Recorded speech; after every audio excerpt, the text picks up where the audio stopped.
भूतकाळाचे भान हवे, वैभवशाली राष्ट्र घडवण्यात इतिहासाचे ज्ञान हवे. असा हा इतिहासाचं ज्ञान देणारा सोहळा या ठिकाणी आता संपन्न होत आहे.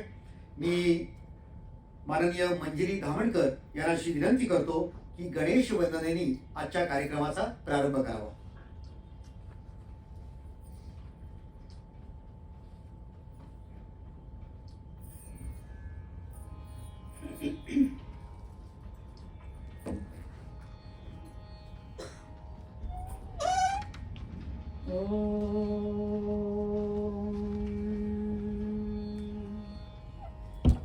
विघ्नेश्वराय वरदाय सुरप्रियाय लंबोदराय सकलाय जगद्हिताय गजाननाय श्रुतियज्ञ विभूषिताय गौरीसुताय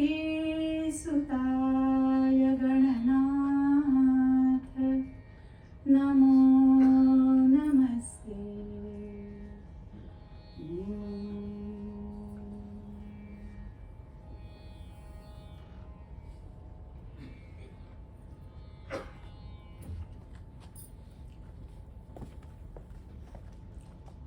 मित्रांनो,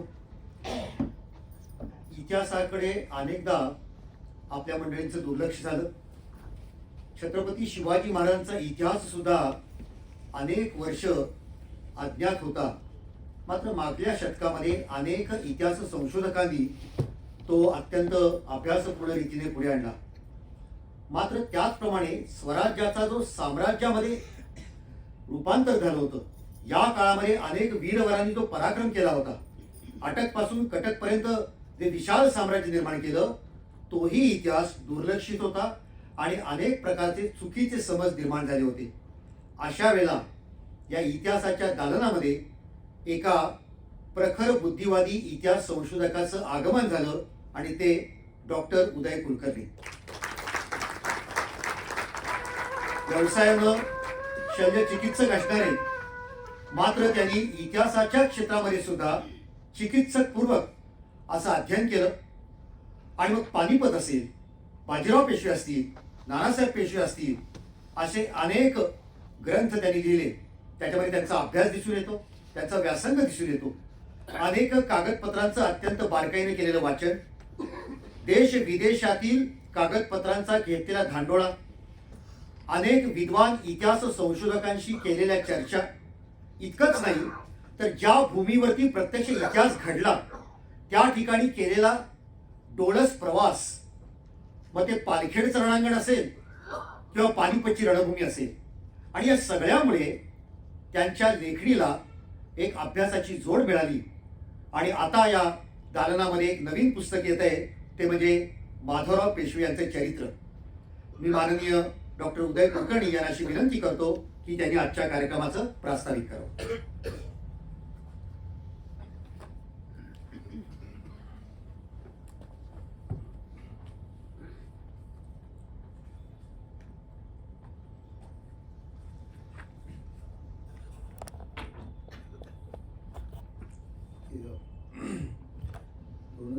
मधलं हे दुसरं पुस्तक प्रकाशन आणि त्यामुळे खूप भराभर होत आहे असं वाटायला लागलंय मला पुस्तकांचं लिखाण आणि प्रकाशन. पण याचं मुख्य श्रेय हे डॉक्टर बापा यांना जातं. कारण जानेवारी 23 मध्ये मास्टरी ऑफ हिंदुस्तान हे माधवरावांचं इंग्रजी पुस्तक प्रकाशन झालं आणि त्याच्यानंतर 6 महिन्यात त्याचा अनुवाद जवळजवळ 600 पानी पुस्तकांचा त्यांनी करून ते नोव्हेंबरमध्ये ते छापून प्रकाशन होण्याच्या स्थितीत आलं. त्यामुळे हे त्यांच्या आणि त्यांचं मराठीतलं तुम्ही जर वाचनाची शैली बघितली तर ती अगदी उत्तम आहे आणि ती आता आपल्याला पुढे पुढे अनुवाद जे प्रोफेशनल असतात त्यांच्याकडून त्या क्वालिटीचा अनुवाद मिळत नाही असं माझ्या स्वतःचा विश्वास आहे. आणि 4थं पुस्तक त्यांनी केलंय आणि त्यांनी मला असं सांगितलंय की जोपर्यंत तू पुस्तक लिहितोयस आणि जोपर्यंत मी अनुवाद करू शकतो तोपर्यंत मी करत राहणार आहे. त्यामुळे पुढची काही वर्ष तरी मला काळजी आहे असं वाटत नाही.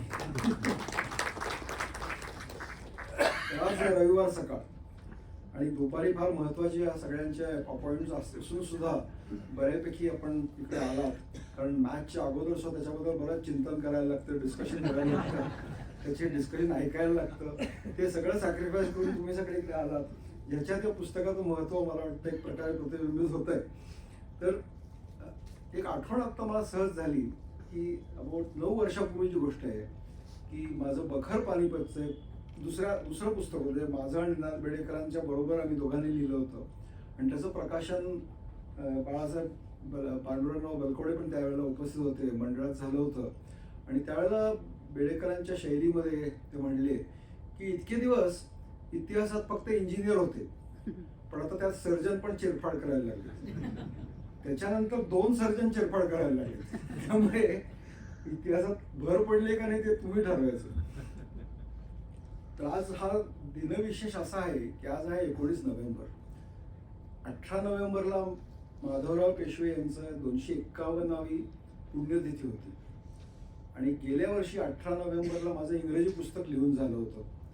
त्यामुळे एका वर्षात ही 2 पुस्तकं आणि हा योग आहे की ह्या दिवशी मला हे पुस्तक प्रकाशित करता येतं 19 तारखेला आणि त्यामुळे त्या दिवसाचं आणखीन एक महत्त्व आहे. 18 नोव्हेंबरला जेव्हा माधवराव 1772 साली माधवरावांचं निधन थेऊरला झालं प्रदीर्घ 1 वर्षाच्या आजाराने, मला कधी कधी डॉक्टर म्हणून वाटतं की त्यावेळेला त्यांना जर रिफॅम्पिसिन INH सारख्या गोळ्या जर मिळाल्या असत्या तर मराठा इतिहासाचं पुढचं कायापालट झाली असती आणि वेगळा इतिहास आपण वाचला असता. पण ह्या केवळ छोट्या छोट्या गोष्टींमुळे कसा इतिहास बदलतो, एक आजार आला आणि माणूस एक महत्त्वाचा गेला आणि पुढचा इतिहास बदलला, याचं आपल्याला आता मागे बघितल्यावर सारखं जाणीव होते त्याची. आणि ते गेल्यानंतर एका पटवर्धनांच्या दप्तरातलं एक पत्र आहे ज्यात लिहिलंय वाघ गेला आता सारी कोल्ही फक्त राहिली आहेत. याच्यावरून माधवरावांचा त्यावेळेच्या त्यांच्या 11.5 वर्षांच्या कारकिर्दीचा जो दरारा होता, जे त्यांनी त्या 11.5 वर्षामध्ये जे त्यांनी संपन्न केलं, त्यांचं कार्य जे पूर्ण केलं, त्याच्यातून तुम्हाला ते दिसतं की त्यांच्याबद्दल लोकांचं त्या काळचं काय इम्प्रेशन झालं होतं त्यांच्या जाण्यामुळे. आणि ग्रँड डफनी अर्थात लिहिलेलंच आहे की early death of the excellent प्रिन्सच्या बद्दल की it was more fatal than the plains of Panipat for the Maratha empire. तेव्हा माधवरावांचं जे महत्त्व आहे ते त्याच्याबद्दल काही वाद नाही आहे आणि ते लोकांसमोर आणणं हे मला वाटलं की फार महत्त्वाचा टप्पा होता या इतिहास लेखनाचा. आणि आता माझ्या आत्तापर्यंत झालेल्या लेखनामध्ये 1772 पर्यंतचा 18व्या शतकातला मराठ्यांचा इतिहास हा इंग्रजी आणि मराठी या दोन्ही भाषेत पूर्ण झालेला आहे आणि त्याच्या पुढेही हा प्रवास चालू राहील. आणि तो प्रवास किती जाईल पुढे हे मी सांगू शकत नाही, कारण पुढच्या काळामध्ये याच्याबद्दल एकंदर स्रोत जे आहे ते वाढत जातात. एक काळ तुम्ही 20 वर्षात लिहिता, पुढचं पुस्तक त्याच्याहून दुप्पट आकाराचं 10 वर्षाचंच असतं, कारण खूप माहिती मिळत जाते. तेव्हा पुढची पुस्तकं कदाचित 5 वर्षाची 6 वर्षाची अशी एका पुस्तकामध्ये घडामोडी आपल्याला बघायला मिळतील, कारण अतिशय इंटेन्स त्यावेळेचा पुढचा इतिहास आहे. त्यामुळे आता पुढच्या वर्षीचं पुस्तक जे येईल त्याच्यामध्ये मला वाटतं 1.5 वर्षाचंच फक्त आपल्याला 1.5 ते 2 वर्षाचंच फक्त कालखंड आपल्याला घेता येईल. माधवराव हे नानासाहेब पेशवे यांचे द्वितीय चिरंजीव. त्यामुळे राज्य करतील ते किंवा शासक होतील, पंतप्रधान होतील हे काही कोणाच्या डोक्यात त्यावेळेला नव्हतं. विश्वासराव यांचं, ज्याला आपण ग्रूमिंग म्हणतो इंग्रजीमध्ये, युद्धकलेमध्ये राज्य कसं चालवायचं ह्याच्यामध्ये त्यांची तयारी बऱ्यापैकी झाली होती. सदाशिवराव भाऊंच्या बरोबर अनेक मोहिमा विश्वासराव गेले होते आणि अकस्मात जेव्हा पानिपतात पहिली मुख्य फळी सगळी जी नष्ट झाली मराठीशाहीची आणि विश्वासराव गेले, सदाशिवराव भाऊ गेले, शमशेर बहादूर गेले, शिंद्यांचे 2-3 सरदार गेले, अनेक इतर महत्त्वाच्या ऐतिहासिक कुटुंबातले सरदार गेले. एक पूर्ण ऐतिहासिक फळी पूर्ण त्या युद्धामध्ये नष्ट झाली. आणि माझ्या मते पानिपतचं मुख्य नुकसान हे आहे की पूर्ण जी प्रशासनाची सैनिकी क्षेत्रातली जी फळी होती ती पूर्ण आपल्याला गेलेली दिसते. आणि जेव्हा 16 वर्षाचा एक तरुण, ज्याला ह्याच्यामध्ये काही ट्रेनिंग मिळालेलं नाही आहे किंवा जो पुढचा राज्यकर्ता होणार याच्याबद्दल काही अशी संभावना नव्हती, किंवा त्याला पंतप्रधानपदाची वस्त्र दिली जातात, तेव्हा त्याचे जे चुलते आहेत राघोबा दादा हे त्यावेळेला तिकडचे ज्येष्ठ, कारण त्यांच्या वरतीचे सदाशिवराव भाऊ होते किंवा नानासाहेब होते, हे देखील पानिपतच्या मध्ये आणि नंतर गेल्यामुळे एकदम राघोबादादांच्या हातात असं वाटलं की आता सगळं मीच मॅनेज करीन. यामुळे एक प्रकारे दोन्ही मराठेशाहीमध्ये एक दुही निर्माण झाली. आणि या दुहीमुळे जवळजवळ पुढची 2-2.5 वर्ष माधवरावांची या दुहीमुळे राघोबादादांच्या बरोबर आंतरिक युद्ध झाली 2-3. निजामाची मदत घेण्यात आली. बरीचशी जी टेरिटरी उदगीरच्या युद्धात जिंकली होती ती निजामाला परत करण्यात आली. आणि ह्याच्यात शेवटी दोघांचं नुकसान होतं असं दिसलं. परिस्थिती इतकी गेली की 1763 साली पुण्यातले 2/3 घरं ही निजामांनी हल्ला करून जाळून टाकली. त्याची पूर्ण आकडेवारी आपल्याला कुठल्या पेठेत किती घरं जाळली गेली याची पूर्ण आकडेवारी उपलब्ध आहे. आणि ह्याच्यानंतर मात्र पावसाळ्यात ऑगस्ट 1763 साली निजामाला काही करून आता धडा शिकवायचा असं करून राक्षस भुवनला युद्ध झालं. आणि त्या राक्षस भुवनामध्ये राघोबा दादांना जेव्हा त्यांच्या हत्तीला सर्व बाजूने घेरलेलं होतं त्याच्यातून सुटका करण्यात माधवरावांचा मोठा हात होता. आणि त्यामुळे राघोबादादांच्या त्या युद्धानंतर खरी सूत्र राज्याची जी माधवरावांच्या हातात आली ही 1763च्या ऑगस्ट महिन्यानंतर. आणि त्यावेळेला एक मार्मिक पत्र आहे जे राघोबादादांनी गोपिकाबाईंना लिहिलं की आमच्यापेक्षाही चिरंजीव अधिक झाले. आता राघोबादादा त्यावेळेला 29 वर्षाचे, लाहोरला स्वारी केलेली, अटक पार केलेले सेनानी. आणि 29व्या वर्षी जेव्हा ते लिहितात की आमच्यापेक्षा चिरंजीव अधिक झाले तेव्हा त्या वयामध्ये सुद्धा म्हणजे 18 वर्षी माधवरावांनी काय पराक्रम केला होता हे आपल्याला एक प्रकारे त्यात एका वाक्यामध्ये दिसून येतं. पण तरी माधवराव जेव्हा पंतप्रधानपदी आले तेव्हा प्रसंग फार बारखा होता. आणीबाणीचा प्रसंग होता. उत्तरेकडे दक्षिणेकडे दोन्हीकडे बघितलं तर उत्तरेकडे रोहिले, शुजाउद्दौला, इंग्रज यांनी बरीच बाजी मारलेली होती. पूर्ण बिहार किंवा उत्तर प्रदेशचा जो पूर्वेचा भाग आहे, बनारस वगैरे हे जे जागा होत्या, अलाहाबाद ह्या सगळ्या जागा इंग्रजांनी काबीज केलेल्या होत्या. आणि हे 2 वर्ष मराठ्यांचा उत्तरेकडे जो ॲब्सेन्स होता त्या ॲब्सेन्सचा इंग्रजांनी पुरेपूर फायदा उठवला होता. आणि त्याच्यानंतर शुजाउद्दौला यमुना पार करून दक्षिणेत आला आणि त्यांनी बुंदेलखंडातले काही ठिकाणं, झाशीसारखा किल्ला हे सगळे शुजाउद्दौलाने काबीज केले. माधवसिंग जयपूरचा होता, त्यांनी हल्ला केला, मल्हारराव होळकरांनी त्याला तोंड दिलं. अशी अनेक संकट उत्तरेकडे आपल्याला आलेली दिसतात. आणि दक्षिणेकडे निजाम अग्रेसर होता. 1763 मध्ये तर पुणे जाळलंच. टिपू सुलतान आणि हैदर अलीने जेवढा प्रदेश मराठ्यांचा होता अगदी कृष्णा नदीवर हैदरचं सावली पडली आहे असं आपल्याला त्यावेळेचं एक पत्र दिसतं. तेव्हा हे सगळ्या बाजूनी हे कोंडमारा होता. इथे घरामध्ये एक दुही निर्माण झालेली अशा परिस्थितीमध्ये या माणसांनी आपल्या हातात पंतप्रधानपदी सूत्र घेतलेल्या दिसतात. आणि केवळ 8 वर्षाची कारकीर्द, पहिली 2.5 वर्ष राघोबाशी तोंड देण्यात त्यांची गेली आणि शेवटची वर्षभर त्यांचं आजारपणात गेलं. तेव्हा मधली 8 वर्षाची कारकीर्द खरं म्हणजे आपण जमेस धरू शकतो माधवरावांची. आणि त्या काळामध्ये त्यांनी हैदर अलीला 3 वेळा निष्प्रभ केलं. त्याच्याकडून 30 लाख 50 लाख अशी त्याच्याकडून खंडणी घेतली. श्रीरंगपट्टणमपर्यंत मोती तलावाचं युद्ध झालं. तर श्रीरंगपट्टणमपर्यंत हैदर आणि टिपूला मोठा पराभव सोसावा लागला.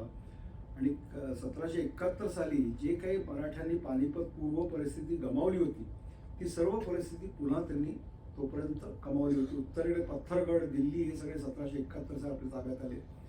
दक्षिणेकडे श्रीरंगपट्टणमपर्यंत मराठे पोहोचले होते. आणि अशा स्थितीमध्ये जेव्हा माधवराव निधन झालं तेव्हा मराठीशाही पानिपत पूर्व परिस्थितीला येऊन पोचलेली होती असं आपल्याला दिसतं.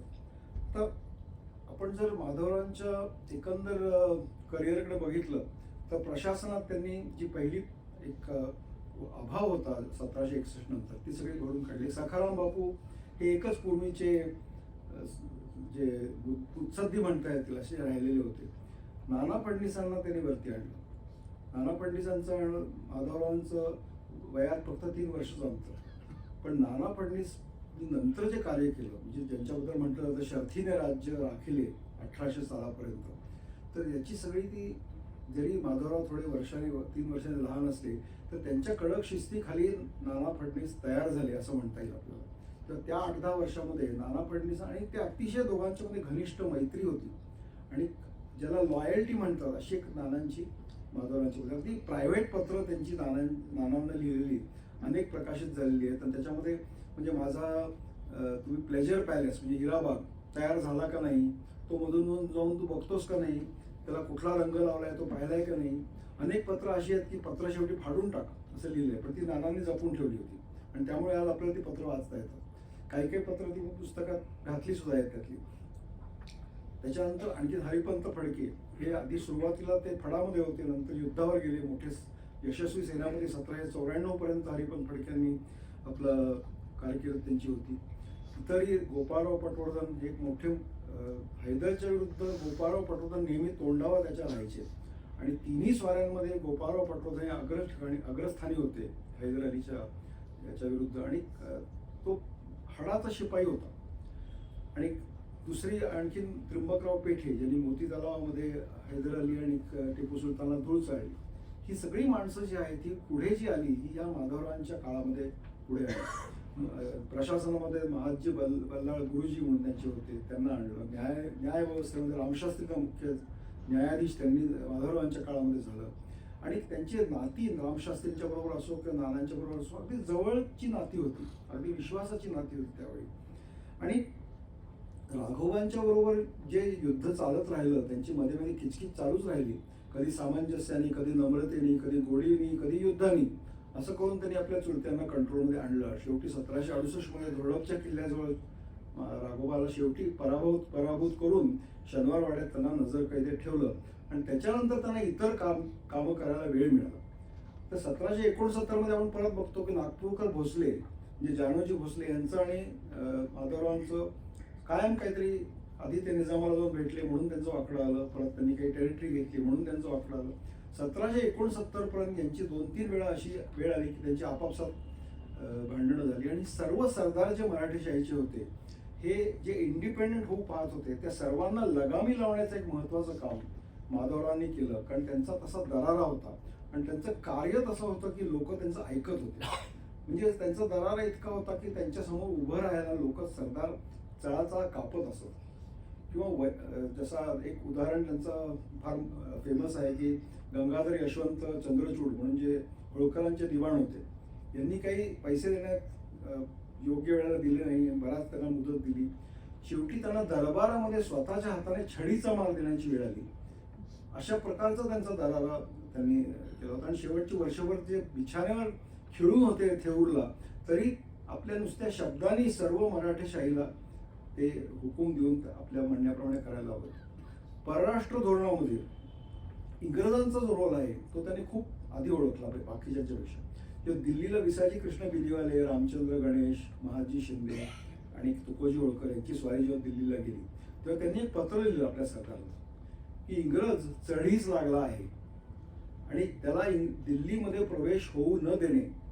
एकदा दिल्लीत प्रवेश झाला तर उखळणार नाही, असा त्यांचा त्यावेळेचा शब्द आहे. तेव्हा ही 1771-72 जी त्यांची पत्र आहे त्याच्यात त्यांना पुढचं भविष्य काय होणार आहे आणि कुणाला चेकमध्ये ठेवायला पाहिजे याच्याबद्दल आपल्याला त्यांच्या परराष्ट्र धोरणाचे आपल्याला कारण. आता सेनेला काही समजा तोफा हव्या असतील आणि इंग्रज तोफा आपल्याला विकत नव्हते त्यावेळेला, स्वतःची तोफा ओतण्याचे कारखाने अनेक ठिकाणी त्यांनी ठेवले. तर एक अलॉय लागायचं त्याला, त्या अलॉयला पंचरस असं त्यावेळेला नाव होतं. ते पंचरस कुठून मिळणार, तर त्यासाठी जुन्या तोफा कुठल्या गडावर कुठल्या नावाच्या तोफा, प्रत्येक तोफ्याला नाव असायचं. तर ह्या गडावर ह्या 4 तोफा त्या निकामी झालेल्या आहेत, त्या आणा, त्या वितळवा आणि त्याचा पंचरस वापरा. असं इतकं स्पेसिफिक, म्हणजे नुसतं मॅक्रो आउटलुक नसायचा, मायक्रो आउटलुक पण त्यांचा प्रत्येक प्रशासनाच्या बाबतीत होता. किंवा एक सरंजामदार आपले, त्यांना कोणाला 7,000 सैन्य ठेवायचे, 3,000 सैन्य ठेवायचे, त्यासाठी त्यांना सरंजाम दिलेला आहे, पण ते ठेवत नसत. तेव्हा अचानक त्यांची मस्टर घेतली सैन्याची की तुम्ही सगळे 8,000 सैन्य सेनेत आणलंय का नाही, का 2,000 कमी आणले, त्याचे पैसे तुम्हाला मिळत आहेत सरंजामात, पैसे देऊन खाऊन तुम्ही सैन्य आणताय का नाही युद्धभूमीवर, हे सगळे ते चेकिंग चालू असेल त्यांचं. तर अशा प्रकारे त्यांचं प्रशासनात लक्ष होतं, दरारा होता आणि बारीक लक्ष होतं सर्व गोष्टींमध्ये. त्यामुळे ह्या माणसाबद्दल लिहिण्यात एक आपल्याला आनंद मिळतो, कारण तो अतिशय अवघड परिस्थितीतून मराठेशाहीला बाहेर काढण्याचं मोठं काम आपल्याला माधवरावांनी केलेलं दिसतं. आणि मी म्हणतो की 3.5 राव म्हणून जे प्रकार होता, 3.5 शहाणे, 3.5 राव, त्या 3.5 रावांमध्ये माधवरावांची गणती होते. ते 3.5 प्रकारात अशी गंमत आहे की जो अर्धा राव किंवा अर्धा शहाणा असतो तो सर्वात शहाणा किंवा सर्वात पराक्रमी राव असायचा. आता 3.5 रावामध्ये भवानराव प्रतिनिधी होते, गोपाळराव पटवर्धन होते आणि अर्धा राव मात्र माधवराव होते. तर या सर्वांपेक्षा श्रेष्ठ म्हणजे तो अर्धा राव किंवा 3.5 शहाण्यामध्ये अर्धा शहाणा म्हणजे नाना फडणवीस. त्या सखाराम बापू होते, देवाजी पण चोरबडे होते, विठ्ठल सुंदर परशुरामी होते आणि अर्धा हा शहाणा नाना होता. आणि नाना ह्या सगळ्यांपेक्षा वर्चस्व होता म्हणून त्याला अर्धा शहाणा. तर तसंच मराठेशाहीच्या 18व्या शतकाकडे तुम्ही जर बघितलं तर एक 3.5 झटके सुद्धा मराठेशाहीला पडलेले आहेत. आणि ते 3.5 झटके म्हटले तर त्यातला अर्धा झटका मी म्हणेन की तो बाजीराव आणि चिमाजीचा एकामागून एक मृत्यू झाला, हा अर्धा झटका आहे. कारण त्यावेळेला जी खीळ पडली, एक भाड जो होत होता त्यावेळेला त्याच्यामध्ये. त्याच्यानंतर दुसरा झटका बसला पानिपत नानासाहेब यांचं एकामागून एक. तिसरा मोठा झटका त्यांना बसला जेव्हा माधवराव अकस्मात 27-28व्या वर्षी त्यांचं मरण झालं. आणि शेवटचा अर्धा झटका बसला जेव्हा सवाई माधवरावांचं मूल बाळ कोणी नसताना मृत्यू आला, तिसऱ्या मजल्यावरून पडून म्हणा किंवा आत्महत्या करून म्हणा. आणि त्यामुळे पुढची जी एक प्रकारची अनसर्टनिटी निर्माण झाली. 14 महिने कोणी पेशवा पुण्याला अपॉइंट झाला नाही. आणि इथून जसं शाहीर प्रभाकरांनी एकाने सांगितलं, इथून सुरुवात झाली एका मोठ्या प्रलयाला, अद्भुत प्रलयाला. सवाई माधवरांच्या मृत्यूनंतर जे सगळं राजकारण पुण्याला पेटलं होतं ते अद्भुत प्रलयाला इथून सुरुवात झाली असं त्यावेळेच्या एका शाहिरांनी म्हटलंय. तर अशा पद्धतीने हे काम पूर्ण आता केलं आहे आणि पुढचं काम आता व्हायला सुरुवात झालेली आहे. तर पुढच्या वर्षी पुढचं पुस्तक येईल. गेल्या 13 वर्षांमध्ये आत्तापर्यंत 7 पुस्तकं लिहून झाली, त्यातली 4 डॉक्टर बापा यांनी अनुवादित केली. आणि त्यामुळे मुळामुठा पब्लिशर्सनी बऱ्यापैकी काम केलं आहे असं मला म्हणायला हरकत नाही. त्याच्यामध्ये ह्या पुस्तकामध्ये उदाहरणार्थ जवळजवळ 1300 संदर्भ आहेत, म्हणजे रेफरन्सेस ज्याला आपण म्हणतो शेवटी. आणि जवळजवळ 70-75 रंगीत चित्र आहेत, त्यातली काही पहिल्यांदाच प्रकाशित होत आहेत. आता उदाहरणार्थ रमाबाई आणि माधवरावांचं चित्र हे समकालीन चित्र आहे, ते पहिल्यांदाच या पुस्तक प्रकाशित होतं. अनेक पत्र जी इंग्लंडला मला सापडली ती इकडे आणून त्या पहिल्यांदा. उदाहरणार्थ नाना फडणवीसांनी राघोबा दादाला डिक्टेट केलेली कलम आणि त्यांची उत्तर हे पत्र ओरिजिनल लंडनला होतं, ते पहिल्यांदाच इथे प्रकाशित झालं. अशी अनेक बारीक बारीक गमती त्याच्यामध्ये आहेत. 20-25 नकाशे आहेत. म्हणजे तुम्ही समजा म्हणा उधवा नालाचं युद्ध झालं म्हणजे नेमकं कुठे झालं, तो बंगालमध्ये उधवा नाला आहे. तर ते तुम्हाला नकाशामध्ये कळतं की उधवा नालाला युद्ध कुठे झालं. म्हणजे 20-25 नकाशे आहेत, 5-6 परिशिष्ट आहेत आणि जवळजवळ 550 पानांचं हे लेखन आहे. तर हे सर्व तो 13 वर्षाचा काळ आहे. सुरुवातीला कैलासवासी निनादजी बेडेकर आणि पांडुरंगराव बलकवडे यांचं मला सहाय्य मिळालं, बाबासाहेब पुरंदरे यांचा आशीर्वाद मिळाला, सर्व वाचकांचं प्रेम मिळालं. कारण त्याशिवाय पुढचं पुस्तक लिहिणं अशक्य होतं. आणि असंच पुढे मला मिळत जावं असा एक आई तुळजाभवानीकडे जोगवा मागून माझे 2 शब्द पूर्ण.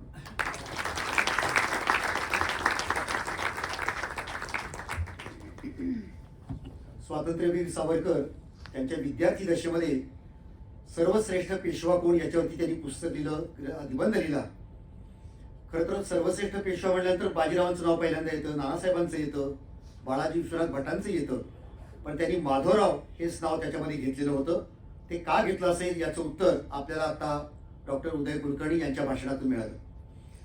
आजच्या या कार्यक्रमाला अध्यक्षस्थानावरती उपस्थित आहेत डेक्कन अभिमत विद्यापीठाचे माजी कुलगुरू डॉक्टर देगलूरकर सर. त्यांनी अनेक ग्रंथांचं लेखन केलेलं आहे. प्राचीन भारत इतिहास आणि संस्कृती, मंदिर कसे पहावे, सुरसुंदरी, बिंब ब्रह्म आणि वास्तुब्रह्म असे अनेक ग्रंथांचे ते लेखक आहेत. त्याचप्रमाणे प्राचीन इतिहास, पुरातत्वशास्त्र, मूर्तिशास्त्र याचे ते अभ्यासक आहेत. सज्जनगड या ठिकाणी झालेल्या दुर्ग साहित्य संमेलनाचं अध्यक्षस्थान हे त्यांनी भूषवलं होतं. मित्रांनो, शिल्पकारांनी शिल्प निर्माण केली, पण त्या शिल्पांना बोलतं करण्याचं काम कोणी केलं असतं तर ते देगलूरकर सरांनी केलेलं आहे. आणि त्याचप्रमाणे अत्यंत नर्मविनोदी शैलीमध्ये अवघड विषय सुद्धा सोपा करून सांगणे. जसं ज्ञानेश्वरांनी म्हटलेलं आहे, तेथ चातुर्य शहाणे झाले, प्रमेय रुचेसी आले. प्रमेय सुद्धा रुचकर करून सांगण्याची हातोटी ज्यांच्याकडे आहे असे आपल्या सर्वांचे आदरणीय देगलूरकर सर आज या ठिकाणी अध्यक्ष म्हणून उपस्थित आहेत. मी माननीय उदय कुलकर्णी यांची विनंती करतो की त्यांनी देगलूरकर सरांचा आपल्या सर्वांच्या वतीनं या ठिकाणी सत्कार करावा, त्यांचं स्वागत करावं.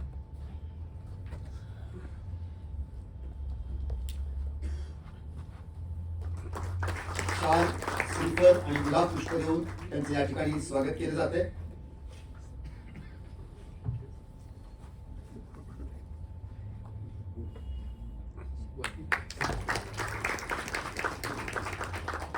आजच्या कार्यक्रमाला प्रमुख अतिथी म्हणून उपस्थित आहेत ज्येष्ठ इतिहास संशोधक पांडुरंग बलकवडे, मोडी लिपीचे जाणकार. हजारो कागदपत्रांचं साक्षेपी वाचन हे त्यांनी केलेलं आहे. पुणे शहराचा इतिहास 2000 वर्ष प्राचीन आहे हे त्यांनी दाखवून दिलेलं आहे. नारायणेश्वर आणि पुण्येश्वर ही प्राचीन मंदिरं कशी होती हे त्यांनी अनेक प्रकारे अभ्यासातून सिद्ध केलेलं आहे. एक काळ असा होता की पानिपत म्हणजे पराभव, एखाद्याचा पराभव झाला की त्याचं पानिपत झालं असं म्हणण्याची आपल्याकडे पद्धत होती. मात्र माननीय पांडुरंगरावजींनी जवळजवळ 10-15 वर्ष सतत परिश्रम केले आणि पानिपत हा पराभव नसून मराठ्यांच्या विजयाची गाथा आहे हे त्यांनी संपूर्ण भारताला दाखवून दिलं.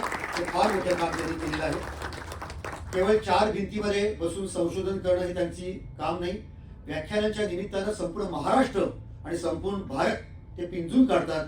इतकंच नव्हे तर विकृत विचारसरणीवरून जेव्हा इतिहासावरती आक्रमण होतं त्यावेळेला लढण्यासाठी सुद्धा ते सिद्ध असतात आणि म्हणून त्यांना योद्धा इतिहास संशोधक असं सुद्धा म्हटलं जातं.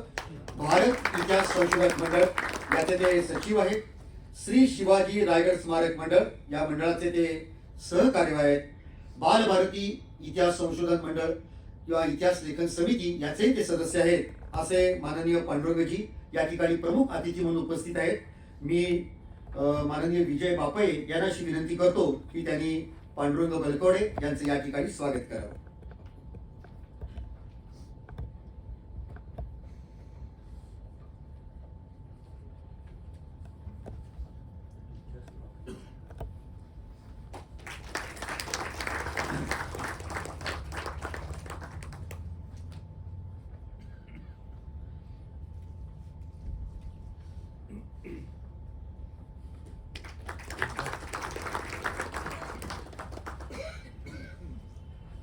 डॉक्टर विजय बापये हे या पुस्तकाचे अनुवादक आहेत. कधी कधी असं होतं की अनुवाद झाल्यानंतर मूळ लेखक म्हणतो मला असं म्हणायचं नव्हतं, असं त्यांच्याकडनं होत नाही. असा ओघवत्या शैलीमध्ये अनुवाद ते या ग्रंथांचा करत आहेत. त्यांचं वय बरंच आहे, ज्येष्ठ आहे, पण मला असं वाटतं की जेव्हा नानासाहेब, माधवराव, बाजीराव अशी नावं समोर आल्यानंतर त्यांची लेखणीला सुद्धा तलवारीची धार येत असेल, रक्त सळसळत असेल, अशा प्रकारे त्यांनी या पुस्तकांचा अनुवाद केलेला आहे. मी डॉक्टर उदय कुलकर्णी यांना अशी विनंती करतो की त्यांनी या पुस्तकाचे अनुवादक डॉक्टर विजय बापये यांचा या ठिकाणी सत्कार करावा, स्वागत करावं.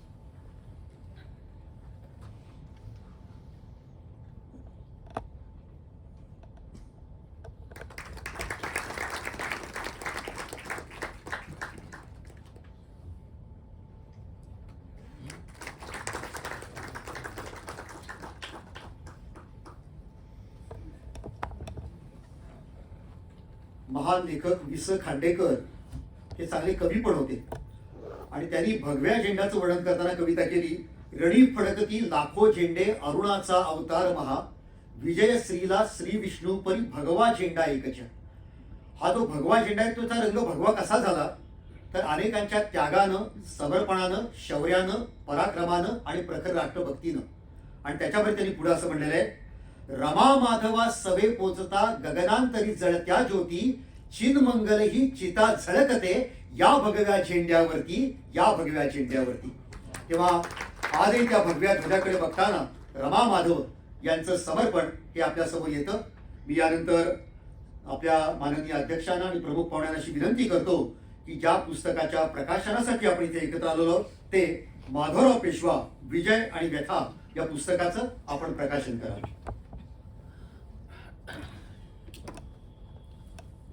मुळा मोठा प्रकाशन यांनी निर्माण केलेलं डॉक्टर उदय कुलकर्णी लिखित आणि डॉक्टर विजय बापे अनुवादित माधवराव पेशवा विजय आणि व्यथा या पुस्तकाचं या ठिकाणी प्रकाशन होत आहे.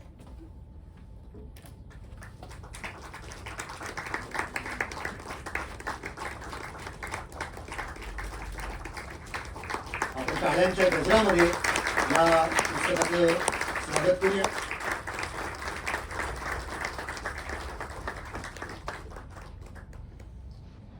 अनावरण करायला काहीच त्रास झाला नाही. म्हणजे इतकं सोपं पुस्तक आहे हे, सुलभ, वाचायला पाहिजे. यानंतर मी अनुवादक डॉक्टर विजय बापे यांना विनंती करतो की आपण या ठिकाणी आपलं मनोगत व्यक्त करावं.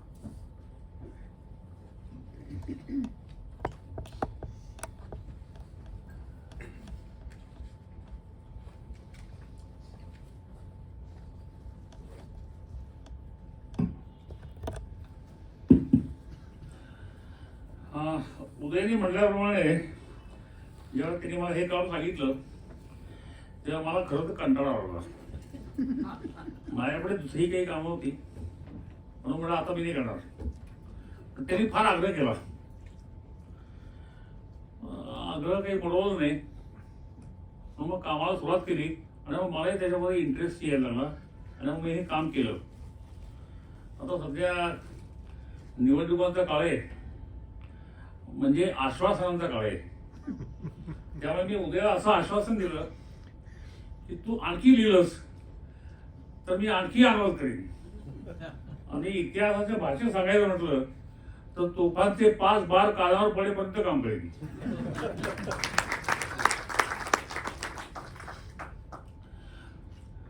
हे अनुवाद करायला सुरुवात केली आणि फार एक गमतीचे अनुभव आले.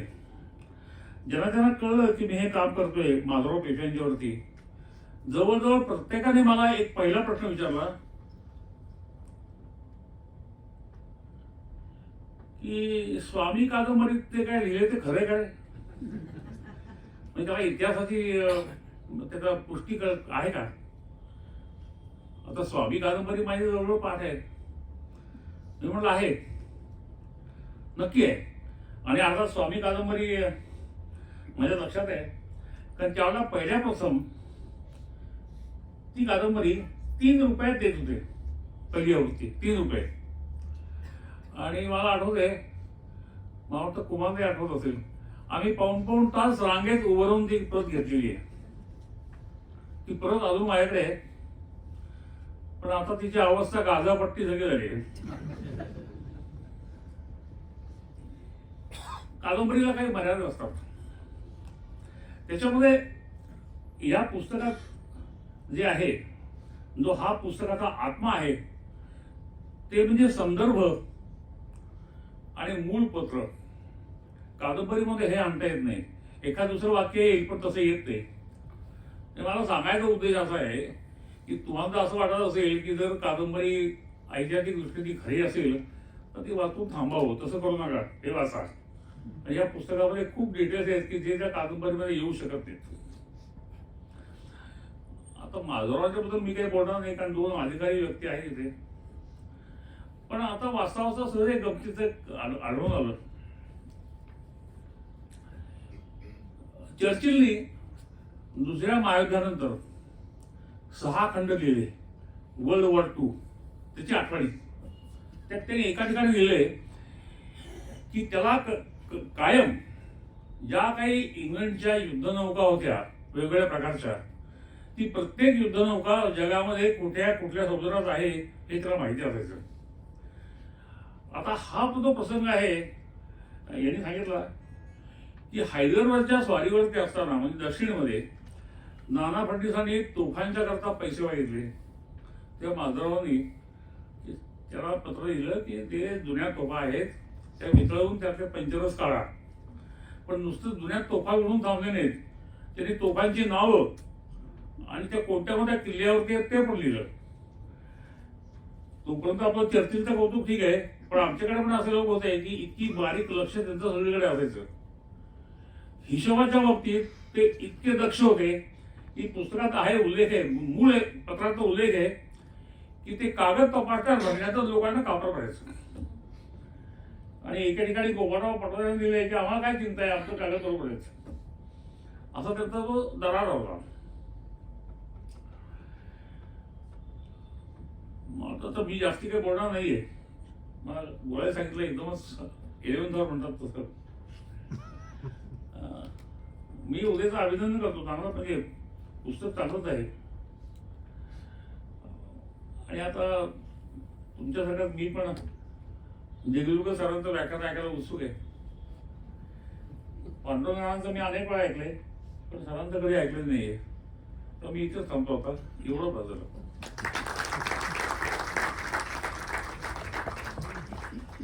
यानंतर मी आजच्या कार्यक्रमाचे प्रमुख पाहुणे माननीय पांडुरंग बलकवडे यांची विनंती करतो की त्यांनी आपलं मनोगत या ठिकाणी व्यक्त करावं.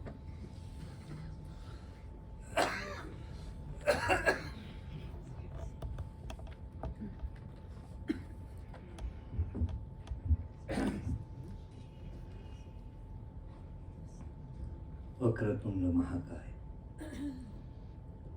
सूर्यकोटी समप्रभ निर्विघ्नं कुरु मे देव सर्वकार्येषु सर्वदा.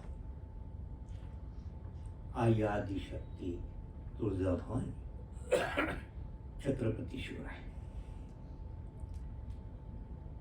आदरणीय व्यासपीठ आणि इतिहासप्रेमी बंधू भगिनी, डॉक्टर उदय कुलकर्णी यांनी लिहिलेलं आणि त्याचं अनुवाद केलेलं आमचे डॉक्टर विजय बापळे यांनी माधवराव पेशवा विजय आणि व्यथा या ग्रंथाचं आज इथे प्रकाशन झालं असं मी जाहीर करतो.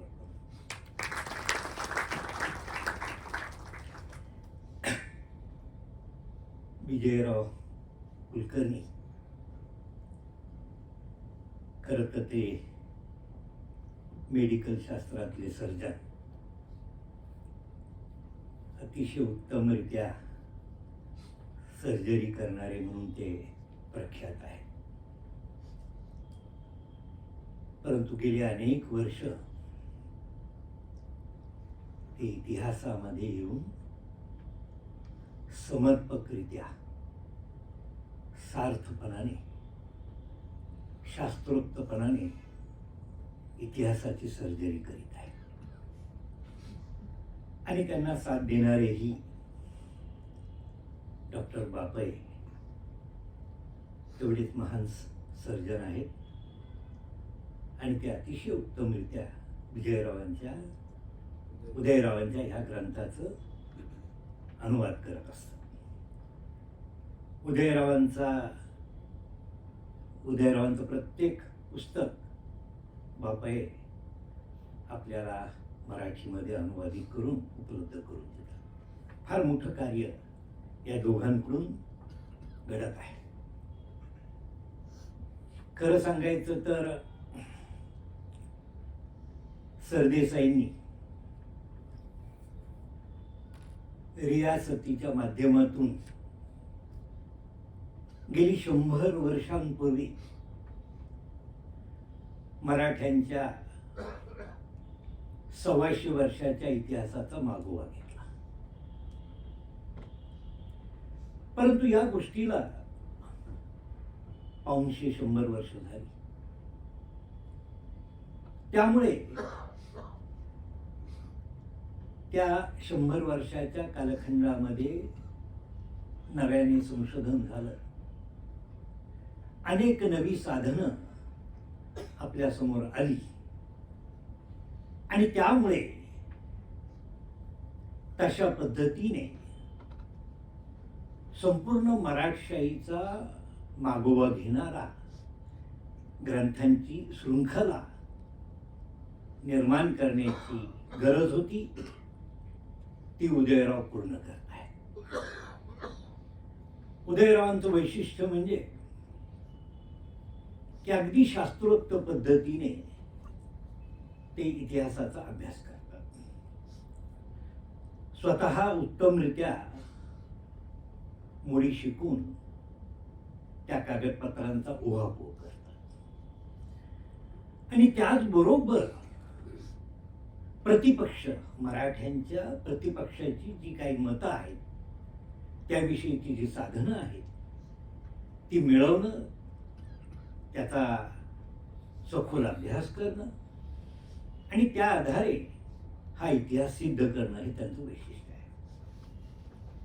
इंग्रजी साधनं तत्कालीन भारतातले राज्यकर्ते, मग फ्रेंच असतील, डच असतील, पोर्तुगीज असतील, आणि इथं असणारे प्रतिपक्षाचे मग ते मुघल असतील, मग तिकडं अब्दालीच्यावर प्रसिद्ध झालेली साधनं असतील, पर्शियन, अशा सर्व साधनांचा ते अतिशय बारकाईने अभ्यास करून त्याच्या आधारे या ग्रंथाचं लेखन करतात. कालच त्यांच्याशी बोलत असताना मी सहजरित्या बोललो की परवाच्या दिवशी हा ग्रंथ वाचत असताना रात्री 2 वाजता मी झोपलो. तो ग्रंथ ठेवूच वाटत नव्हता, इतका बारकाईने. तुम्हाला आश्चर्य वाटेल, यन केळकर मोठे इतिहासकार होते. त्यांनी वसईची मोहीम, एका लष्करी मोहिमेवर चिमाजीप्पांच्या पोर्तुगीजांविरुद्धच्या एक वसईच्या मोहिमेवर ग्रंथ लिहिला, अतिशय बारकाईने. दररोज काय काय घडतंय हे सगळं साधनांच्या आधारे मांडण्याचा त्यांनी प्रयत्न केला. परंतु यन केळकरांनी फक्त एक वसईची मोहीम घेतली. पण उदयरावांचं वैशिष्ट्य म्हणजे की त्यांनी शिवकाळापासून प्रामुख्याने 18वे शतक हे त्यांचं वैशिष्ट्य आहे. बाळाजी विश्वनाथ बाजीरावांवर लिहिलेला त्यांचा ग्रंथ बाजीरावांचं फार सुंदर आहे. बाजीरावांचं त्यांनी केलेलं मूल्यमापन, त्यांच्या कार्याचा आढावा, त्यानंतर नानासाहेब, पानिपत, आणि त्यांनी आता माधवरावांच्या एकूण कारकिर्दीचा घेतलेला आढावा. हे बघितल्यानंतर एक परिपूर्ण इतिहासकार कशाला बनावं हे उदयरावांकडून आम्हाला लक्षात येतं. माधवरावांविषयी तो त्यांचा चरित्र नायक आहे.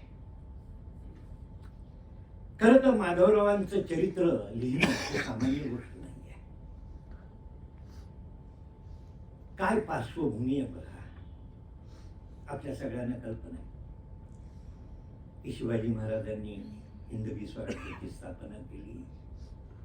त्यानंतरच्या काळामध्ये 27 वर्ष संघर्ष करून मराठ्यांनी स्वराज्याचं रक्षण केलं. या 27 वर्षाच्या संघर्षामुळे मराठ्यांना प्रचंड मोठा आत्मविश्वास निर्माण झाला.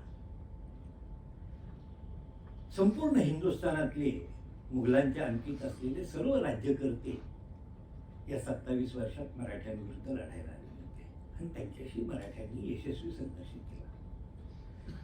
आणि त्याचा परिणाम 20 फेब्रुवारी 1707 औरंगजेबाचं निधन झालं.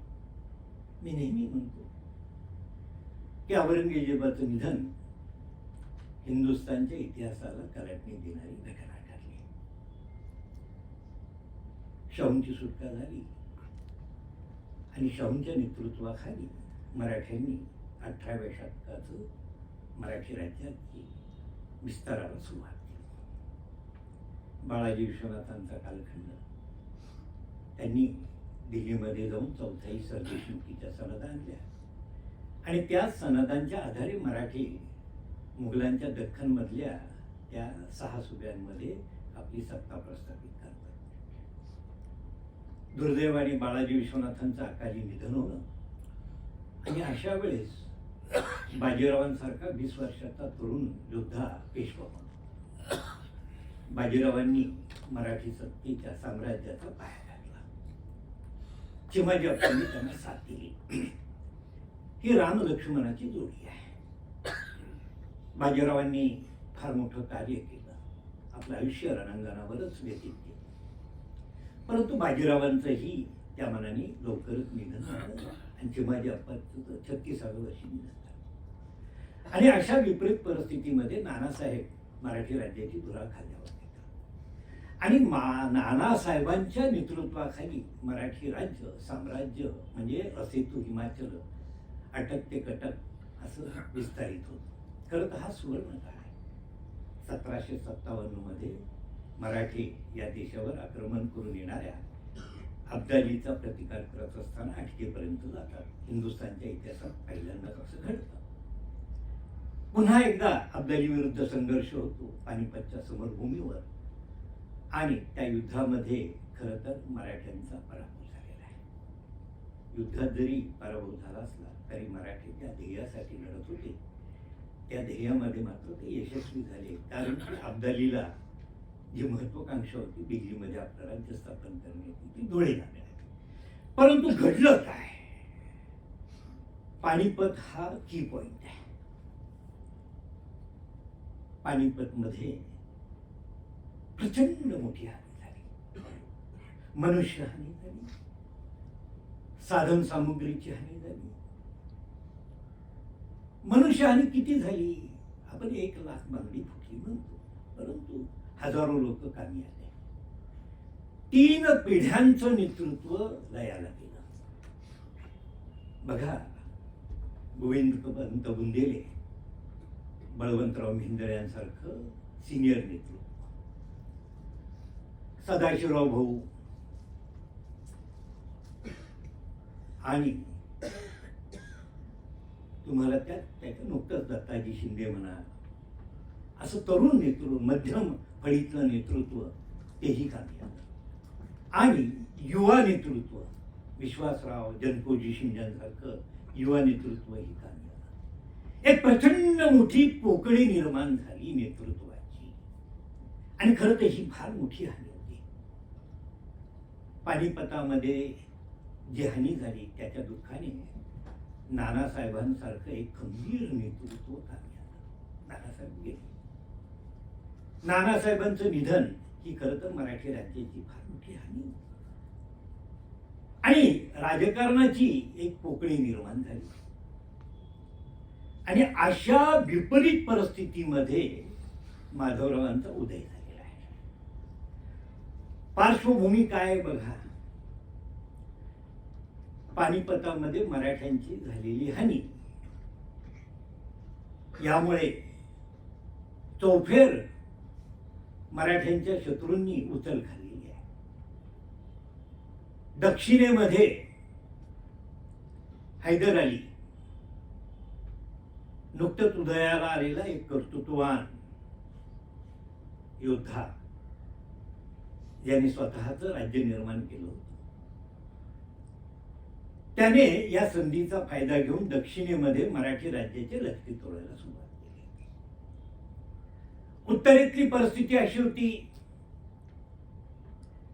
की गेली 2-3 दशकं त्या दिल्लीवर मराठ्यांचं वर्चस्व होतं, ते लयाला गेलेलं होतं. दिल्लीमध्ये प्रचंड यादवी निर्माण झाली होती. नाही म्हटलं तरी दिल्ली ही हिंदुस्थानची राजधानीच होती, केंद्रबिंदू. आणि त्या जागी नजीब खान रोहिल्यासारखा पाताळयंत्री दिल्लीमध्ये ठाण बांधून बसला. दिल्लीचा बादशहा शाह आलम हा बिहारमध्ये पाटण्याला इंग्रजांच्या आश्रयाला होता. त्यालाही तिथं 10 वर्ष होत आलेली होती. आणि ही अशी परिस्थिती आहे म्हणजे बादशाह दिल्लीमध्ये नाही.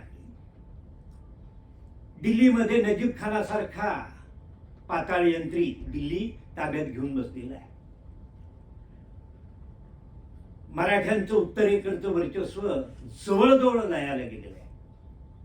राजस्थानामध्ये या संधीचा फायदा घेऊन राजपुतांनी उचल खाल्लेली आहे. माधवसिंग, बिजयसिंग यांनी, सूरजमल जाटांनी किंवा त्याच्यानंतरच्या वारसांनीही मराठ्यांची सत्ता जुगारून दिली.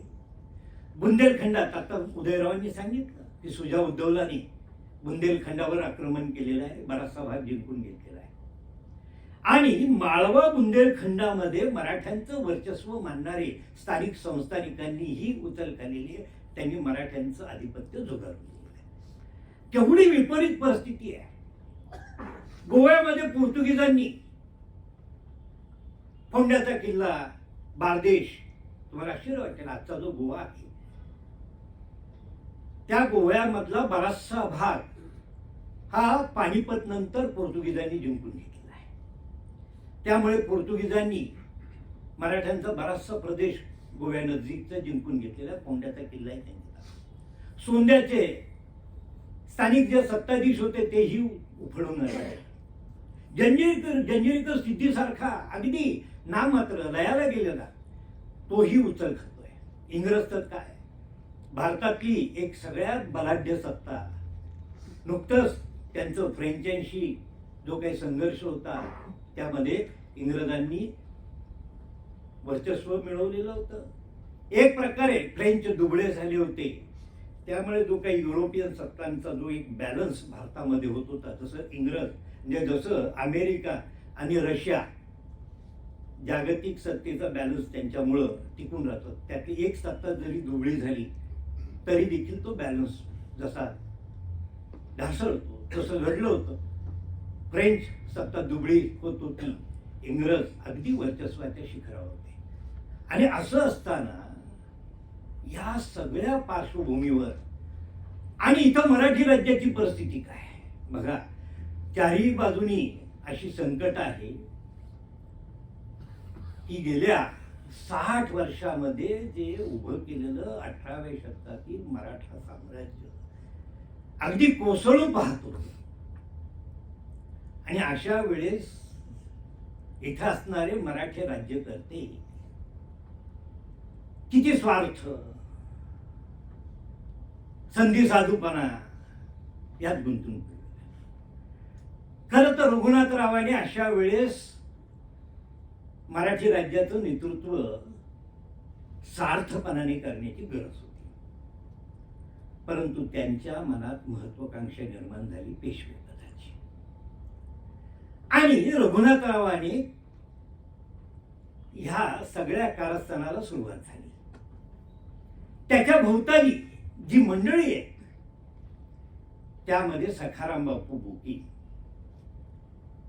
आणि त्यावेळेस तिथं बघा आणखी मजा आहे. हे वाचत गेल्यानंतर अस्वस्थ होतो आपण खरंच की अशा संकट समयी कोकणस्थ देशस्थ वाद सुरू झालेले आहेत. 2 फळ्या निर्माण झालेल्या आहेत आणि अगदी टोकाला जाऊ पाहत आहे. आता आपण बघा 3.5 शहाणे उल्लेख झाला. त्यामध्ये 3 शहाणे विठ्ठल सुंदर ही अतिशय पराक्रमी आणि तेवढ्यात मुक्त होती. परंतु तो निजामाचा कारभारी आहे. तो एका बाजूला आहे. जानोजी भोसले नागपूरकर त्यांचा कारभारी देवजी पंत चोरगडे हा दुसरा शहाणा आहे. तोही जेवढा पराक्रमी आहे तेवढाच मुत्सदी आहे. आणि तिसरे सखाराम बापू. हे तिघही बघा काय करतायत त्यावेळेस फक्त कट कारस्थान करतायत. आणि मराठी राज्य अगदी कुणालाच त्या राज्याविषयी चिंता काळजी काही नाही आहे, निष्ठा राहिलेली नाही. आणि अशा वेळेस या बद सल्ल्याला बळी जाणारा रघुनाथराव. तिकडं निजाम, आपण साधारणपणे निजाम म्हटलं की निजाम लक्षातच येत नाही. निजाम मुळमुळ गेलेला आहे 1748 मध्ये. त्याची 6 मुलं आहे. गाझीउद्दीन, नासिर जंग, सलाबत जंग, बसालत जंग, निजाम अली, मीर मुघल.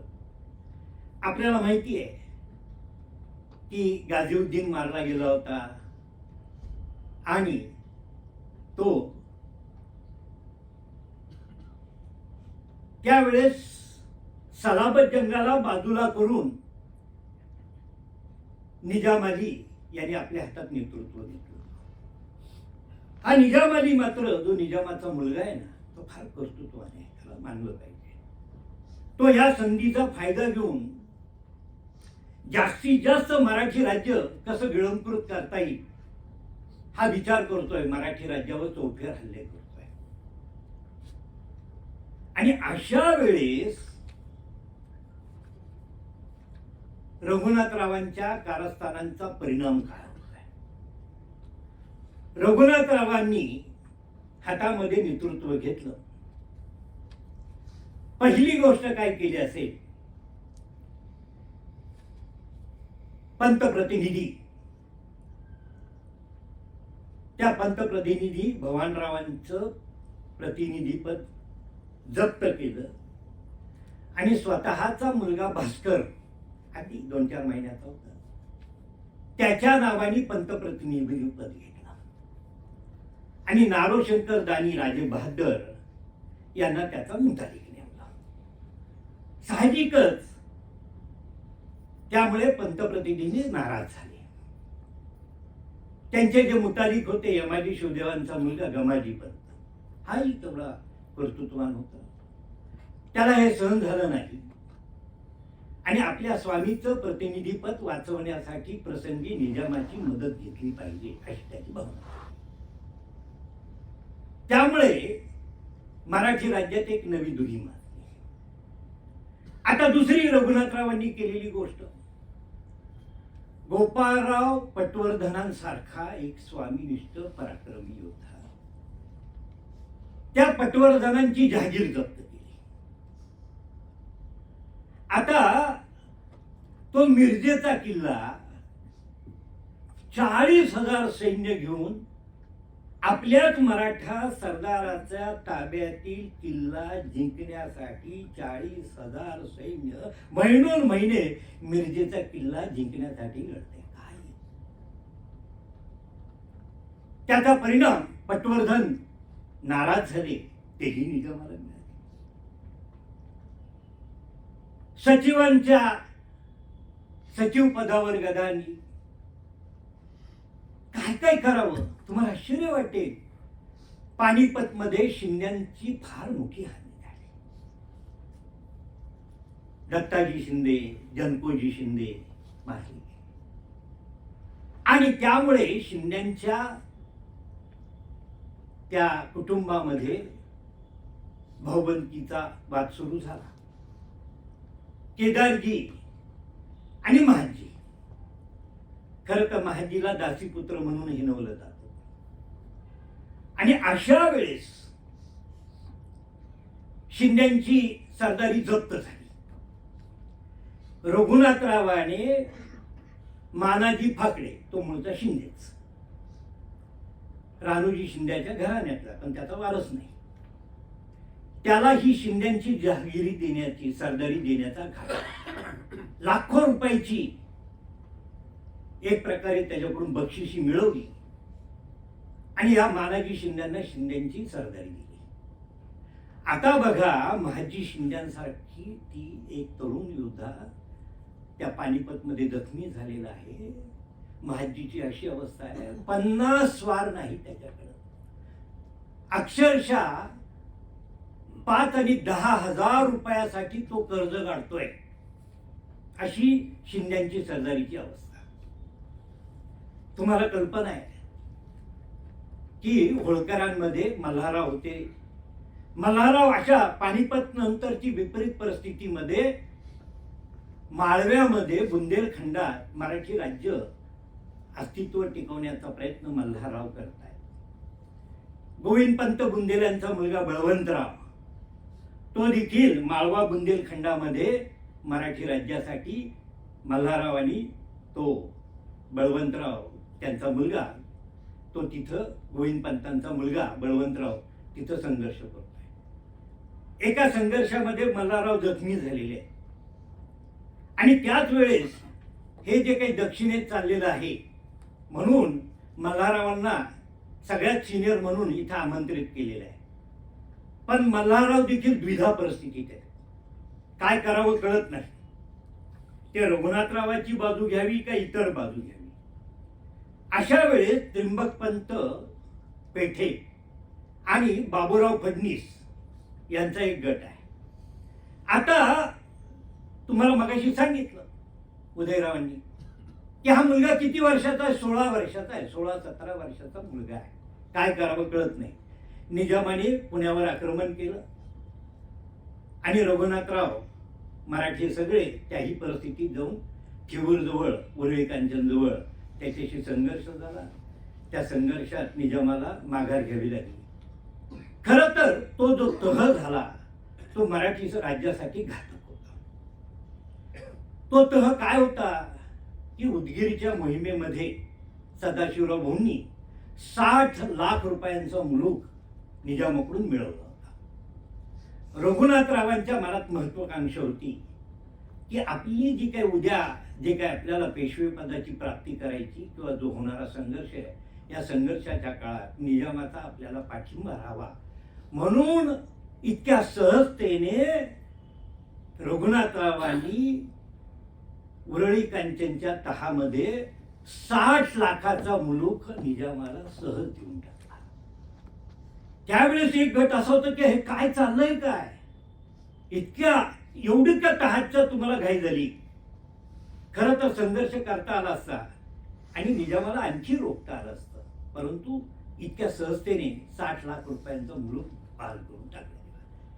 आणि हे सगळं माधवरावांना सहन होत नाही.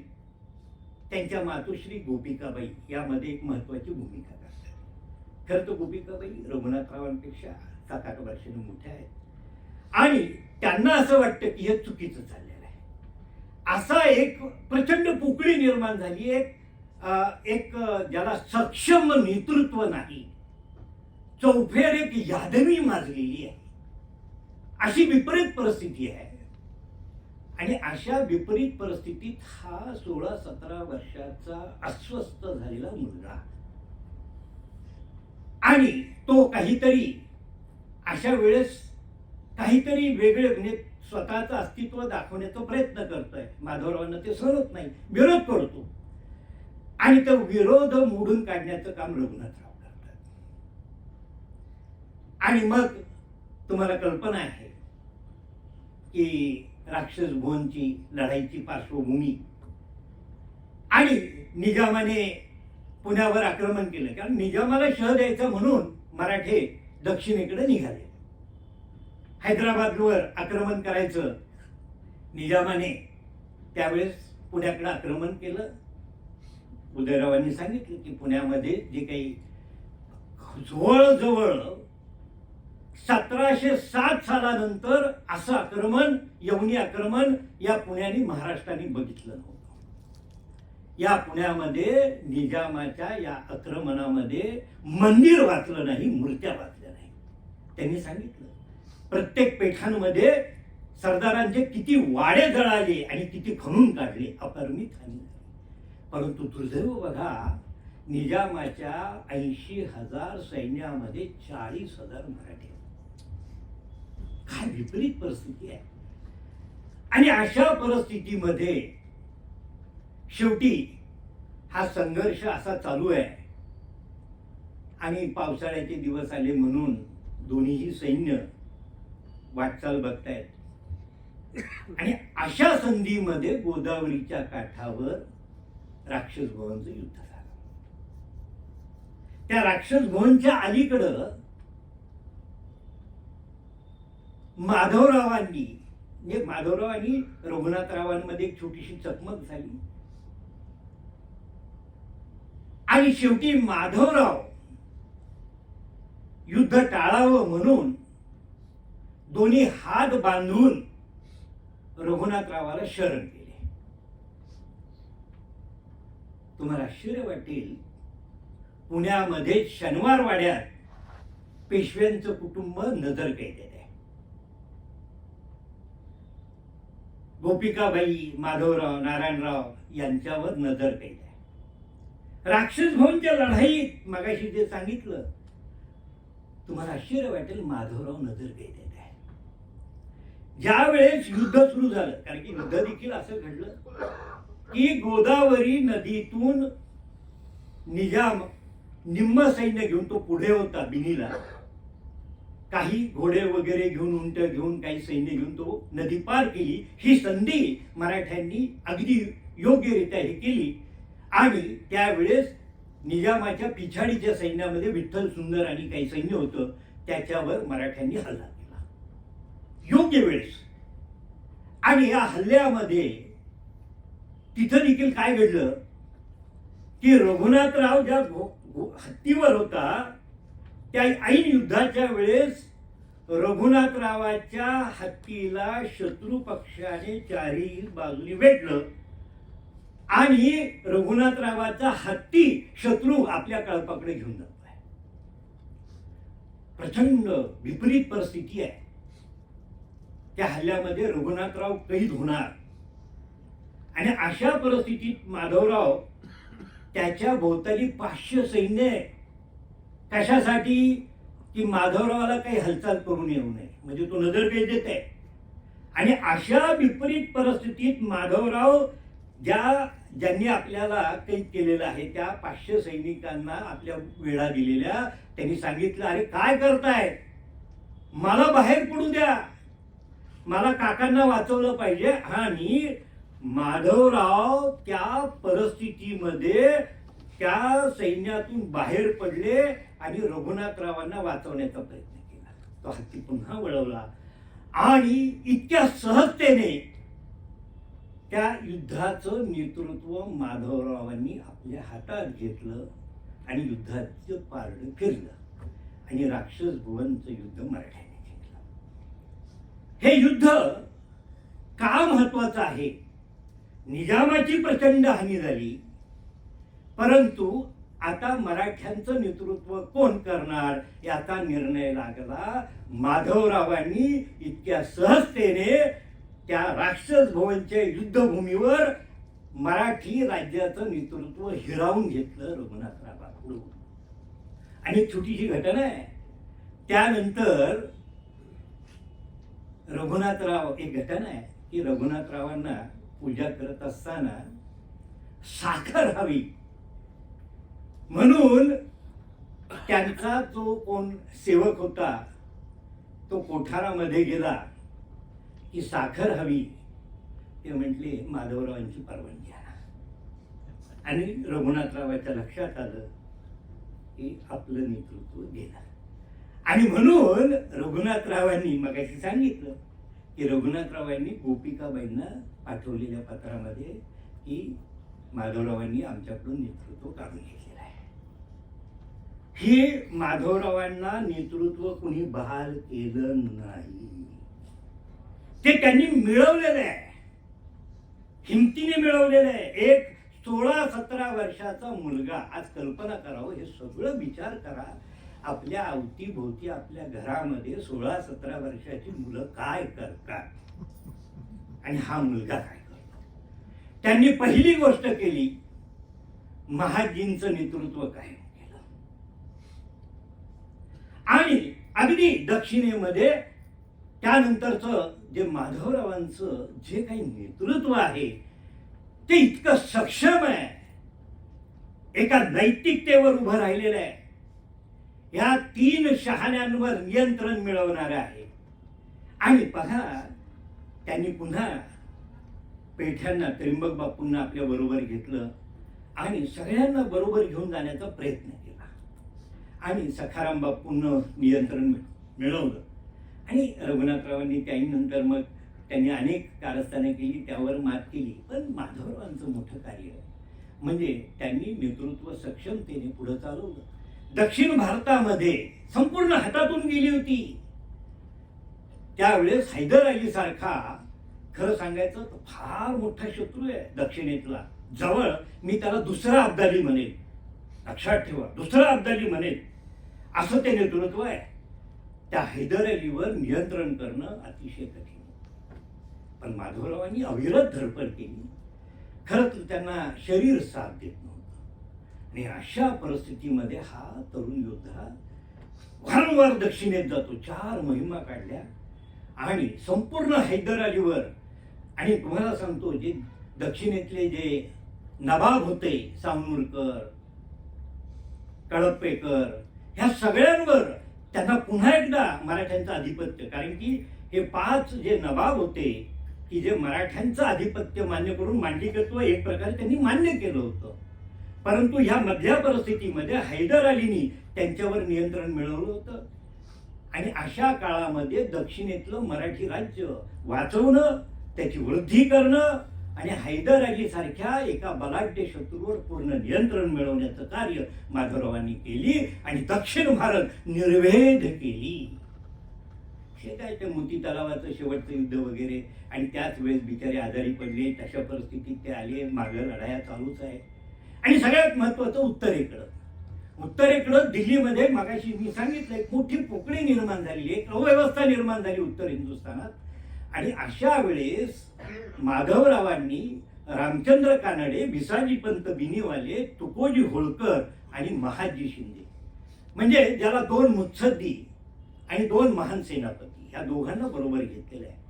आणि मग त्यांनी त्या माळवा बुंदेलखंडावर नियंत्रण मिळवल्यानंतर दिल्लीकडे आपलं सगळं लक्ष वेधलेलं आहे. आणि अशा वेळेस तो शहाआलम तो बिहारमध्ये गेलेला आहे. आणि मग माधवरावांच्याच नेतृत्वाखाली महादजी शिंदे दिल्लीत गेले आणि त्यांनी दिल्लीवर नियंत्रण मिळवलं. त्यावेळेस इंग्रजांसारख्या पातळेंत्री मंडळींकडून शहाआलमचा ताबा घेणं ही सामान्य गोष्ट नव्हती. परंतु इंग्रजांनाही 10 वर्ष हे जमलं नव्हतं दिल्लीवर नियंत्रण मिळवणं. इंग्रजांचा प्रयत्न चालू होता की शहाआलम हे प्याद म्हणजे बादशाह आपल्या आश्रयाला आलेला आहे, त्याला घेऊन दिल्लीत जायचं आणि कायमस्वरूपी दिल्ली आपल्या नियंत्रणाखाली आणायची. हे इंग्रजांचं ध्येय होतं. परंतु त्यांनाही त्या 10 वर्षात जमलं नव्हतं. ते त्यांनी साध्य केलं. आणि आश्चर्य म्हणजे महादजी तुकोजी होळकर आणि रामचंद्रपंत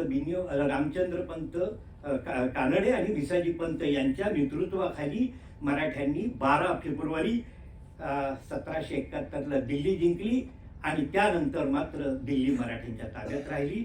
आणि त्यानंतर महादजींचं एक कुशल नेतृत्व, त्याला देखील म्हणजे महादजींच्या पाठीशी उभं राहणारे तेच माधवराव होते. आणि अशा पद्धतीने संपूर्ण दिल्ली मराठ्यांच्या नियंत्रणाखाली आली. इंग्रजांवर नियंत्रण करण्याचा प्रयत्न केला, दक्षिण भारतात केलं. आणि हे जे काही मराठ्यांच्या आपापसातलं जे राजकारण चाललं होतं की जे ज्याचं शिसाऱ्यावर अशा पद्धतीचं जे राजकारण चाललं होतं, त्या सगळ्यांना एकत्र केलं. जो कोण बंडखोर असेल त्याला प्रसंगी त्यांनी धाक दाखवला. नागपूरकर भोसल्यांना आपल्या धाकात ठेवलं आणि सगळं मराठा मंडळ पुन्हा एकत्र केलं आणि ही मराठी दौलत वाचवली. आणि अशा पद्धतीने माधवरावांनी जे कार्य केलं, आणि म्हणूनच इतिहासकार सांगतात की माधवरावांच्या अकाली निधनामुळे जी हानी झाली ती पानिपतपेक्षा भयानक होती. आणि हा सगळा कालखंड 10 वर्षाचा कालखंड उदयरावांनी या ग्रंथामध्ये इतक्या सहजतेने, तुम्हाला आश्चर्य वाटेल, हा ग्रंथ फार बहुमोल आहे की तुम्हाला लक्षात येईल की रियासत तुम्ही जेव्हा वाचाल तर त्या रियासतीमधल्या ज्या त्रुटी आहेत, जिथे रियासत उत्तर देऊ शकत नाही, इतक्या सहजतेने एक शास्त्रोक्त 10 वर्षाचा इतिहास त्यांनी या ग्रंथामध्ये अतिशय समर्पकरित्या मांडलेला आहे. आणि मला असं वाटतं की या 10 वर्षाच्या इतिहासावरचं सर्वात उत्तम हा ग्रंथ त्यांनी साकार केला. त्याबद्दल मी त्यांना धन्यवाद देतो. आणि डॉक्टर बापये त्यांनी त्यांचा इंग्रजी ग्रंथ मराठीमध्ये आणून मराठी वाचकांसाठी फार मोठं कार्य केलेलं आहे. आता मी उदयरावांना एवढीच विनंती करेन की हा तुमचा जो अश्व आहे हा असाच दौडत राहू द्या. आणि त्यानंतरचाही इतिहास अतिशय गुंतागुंतीचा आहे. परंतु मी त्यांना अशी विनंती करेल की त्यामध्ये नाना फडणवीस, तुम्हाला माहिती आहे की माधवरावांच्या नंतर जो काही पुन्हा रघुनाथरावांनी जे काही घडवलं, तर अशा काळात नाना फडणवीसांनी जे शहाणपणाने मराठी दौलतीचं रक्षण केलं, तर त्या नानांवर स्वतंत्र काम करावं आणि महाराष्ट्रावर स्वतंत्र काम करावं. आणि पुढच्या खंडांवर की बारभाईचा कालखंड हा स्वतंत्र एक काम करण्यासारखा भाग आहे की तो मराठी दौलत, तो त्याचे अनेक खंड निघतील. परंतु या 2 महान चरित्र नायकांवर तुम्ही स्वतंत्र लेखन करावं अशी मी त्यांना विनंती करेन. आणि त्यांच्याकडून मराठशाहीचा अशाच पद्धतीने अति समर्पकरित्या मागोवा घेतला जाईल असं मला वाटतं. ती आशा व्यक्त करतो आणि मी थांबतो. जय हिंद, जय महाराष्ट्र. धन्यवाद. धन्यवाद माननीय पांडुरंग बलकवडे. यानंतर मी या ठिकाणी आमंत्रित करतो अध्यक्ष समारोप करण्यासाठी माननीय देगलूरकर सर यांना.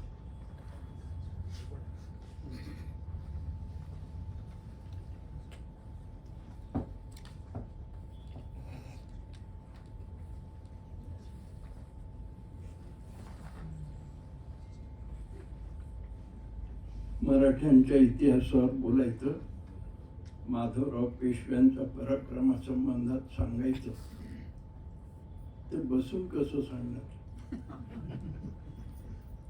खरं तर अशा वृत्तीने आपला इतिहास बसला, त्याला आता उठवण्याचं काम हे करतायत.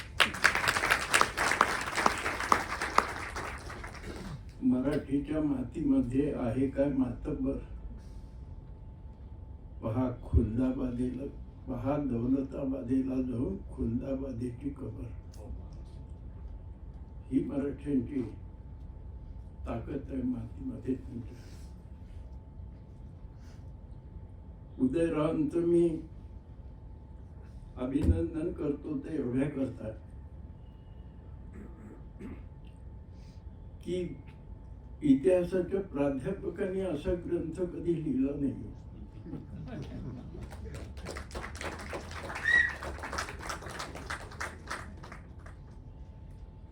किंबहुना इतिहास संशोधन करणारी सगळी माणसं ख्यातकीर्त, ती कधीच प्राध्यापक नव्हती. तुम्ही सेतू माधवराव पगडी घ्या, गह खरे घ्या, राजवाडे घ्या, विखा राजवाडे, कोणी प्राध्यापक नव्हतं. म्हणून इतिहासाचं संशोधन छान पद्धतीनं झालं. मी सर्जन बापेंचं पुस्तक हे जे आहे वाचत होतो. वाचताना माझ्या असं लक्षात आलं की आपण इंग्रजी पुस्तक पाहूया उदयरावचं. आणि मला असं वाटलं की उदयरावनी कदाचित भाषांतर केलेलं असावं इंग्रजीत.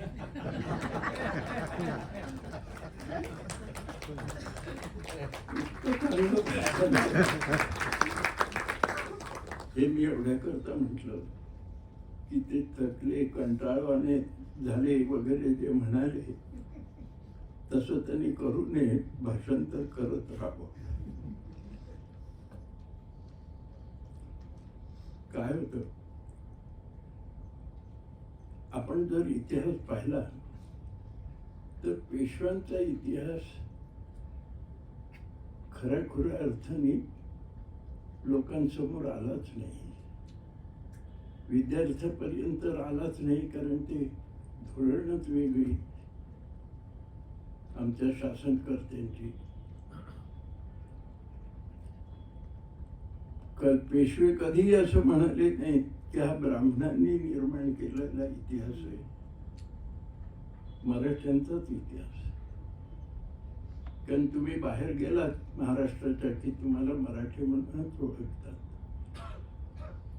मी एकदा कुरुक्षेत्रात एक इतिहास परिषद झाली, अखिल भारतीय हिस्ट्री काँग्रेस. तिथून परत येताना तुम्हाला माहित आहे तो भाग सगळा उत्तरेकडचा आहे.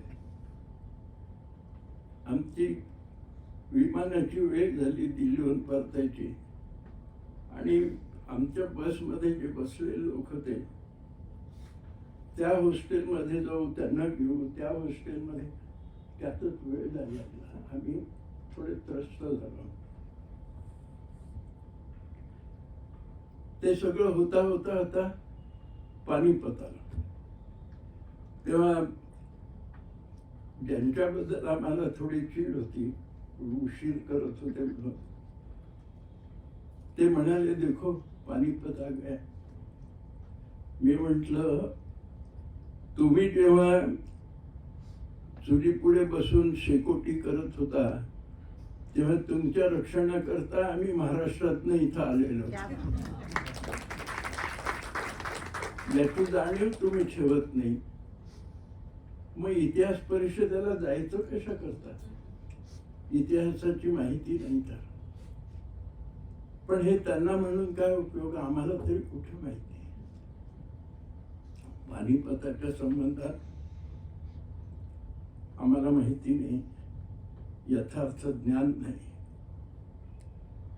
इतिहासाच्या संबंधात आम्हाला ज्ञान नाही. जो लोकांनी लिहिला तो आम्ही वाचत आलो. मी इतिहासाचा शिक्षक होतो बरं का. तर BA ला MA ला असं सांगताना इतिहास मला सारखं खटकायचं की खोटा इतिहास पण का सांगत बसलो. मग मी ते सोडलं, इतिहास शिकवणं सोडलं. मग मी पुरातत्वशास्त्राकडे वळलो की ज्याच्यामुळं तुमच्या समोर नवा इतिहास आणता येतो उत्खननाच्या द्वारे, मोहनजोदडो वगैरे वगैरे. आता यांची पुस्तकं आली की मराठ्यांच्या इतिहासाची, पानिपतापासून बाजीराव व्हायचं, तेव्हा असं वाटायला लागलं की अरे हा इतिहास आला आपल्या पुढे आला असता तर शिकवताना किती छान वाटलं असतं. पण तसं आम्ही असं करेल तसं झालं ते. मी तर माधवरावांचा इतिहास वाचताना, चरित्र वाचताना मला असं वाटलं की शिवाजी महाराजांच्या कडून हिंदवी स्वराज्य स्थापन करण्याचं जे कार्य राहिलं होतं ते माधवरावांनी केलं. आणि पहा योग कसा आहे, 16-17व्या वर्षीत आम्ही अफजल खानाचा आणि 16-17व्या वर्षीत माधवराव पेशव्यांची कारकीर्द सुरू झाली वयाच्या. ही एवढ्या लहान वयात एवढे पराक्रम गाजवणारी माणसं कशी त्या काळात होती हो. आम्ही मॅट्रिक सुद्धा होत नाही 16व्या वर्षामध्ये. मला याचं फार कौतुक त्या काळातल्या लोकांचं वाटतं. मला एकाने प्राध्यापकच आहेत, ते म्हणाले ज्ञानेश्वरांनी ज्ञानेश्वरी लिहिली किंवा रचली, सांगितली ती ते 80 वर्षाचे तरी असावे. मी म्हटलं का हो? आणि त्यांना विचारलं मी एकदा, आमचे कलिगच होते तिकडचे, तुम्ही 16-17व्या वर्षी 2-3दा नापास झालात का मॅट्रिक मध्ये? ते म्हणाले हो, तुम्ही कसं ओळखलं? मी म्हंटल तुम्हाला 16व्या शतकात अपेक्षा वर्षी आपण मॅट्रिक होऊ शकत नाही. शिवाजी राजांनी राज्य कसं केलं असेल अफजल खानाचा वध करून, असं तुम्हाला वाटणं साहजिक आहे. म्हटलं माणसं इतिहासाकडे कुठल्या दृष्टीनं पाहतात, आपल्यावरनं इतिहास तुम्ही मोजतात, तुमचं कर्तृत्व काय वगैरे वगैरे याचा विचार आम्ही करत नाही. इतिहासाची दृष्टीच नाही हो आपल्या लोकांना. इतिहासाने दिलेले धडे गिरवल्याशिवाय आणि गिरवायचे राहिले तर इतिहास धडा दिल्याशिवाय राहत नाही. हे आपण कधी विसरू नये असं मला वाटतंय. शिवाजीराजांच्या बद्दलचा इतिहास आपण वाचतो. Poor, downtrodden, fatalistic masses of Maharashtra were galvanized by his magic touch into superhuman activities, daredevils, consummate generals to match the mighty Mughals, the heroes of 100 battles. असं त्यांचं वर्णन केलेलं आहे. मी जेव्हा माधवरावांचं कर्तृत्व पाहतो तुलनेने, तेच पुन्हा माझ्या लक्षात येतं. त्या काळामध्ये ही सगळी माणसं, त्यांचे साथीदार, पेठे असतील, पटवर्धन आहेत, रास्ते आहेत, गोखले आहेत,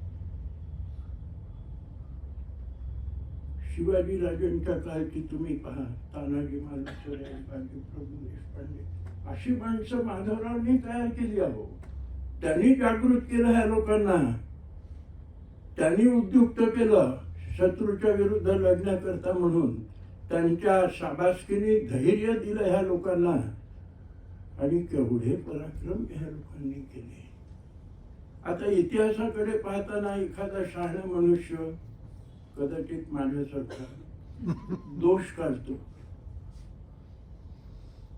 त्यावेळच्या परिस्थितीमध्ये कसं वागायचं आणि कसं वागलं पाहिजे होतं याचा विचार मी करायला पाहिजे. त्या काळच्या परिस्थितीमध्ये ही माणसं वागली. मलाही खूपदा असं वाटतं की हैदर अलीला का सोडलं. हैदर अली आणि टिपू सुलतान एका लढाईमध्ये वेश पालटून निघून गेले. का असं व्हावं. मुसलमानांनी केव्हाही आपल्या शत्रूला शरण आला तरी मारल्याशिवाय, ठार केल्याशिवाय सोडलं नाहीये. आम्ही शत्रूंच्या पद्धतीचा अभ्यासच केला नाही. तुम्ही सगळा इतिहास पहा आपला.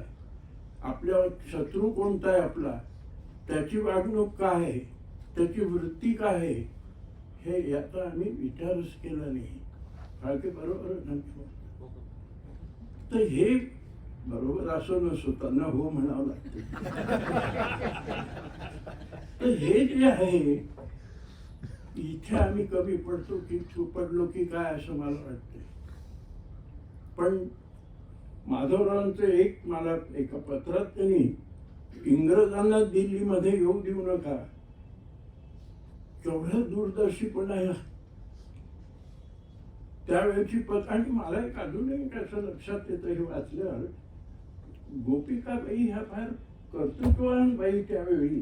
कारण सगळ्यांनी पत्र गोपिकाबाईंना लिहिलेली नाही.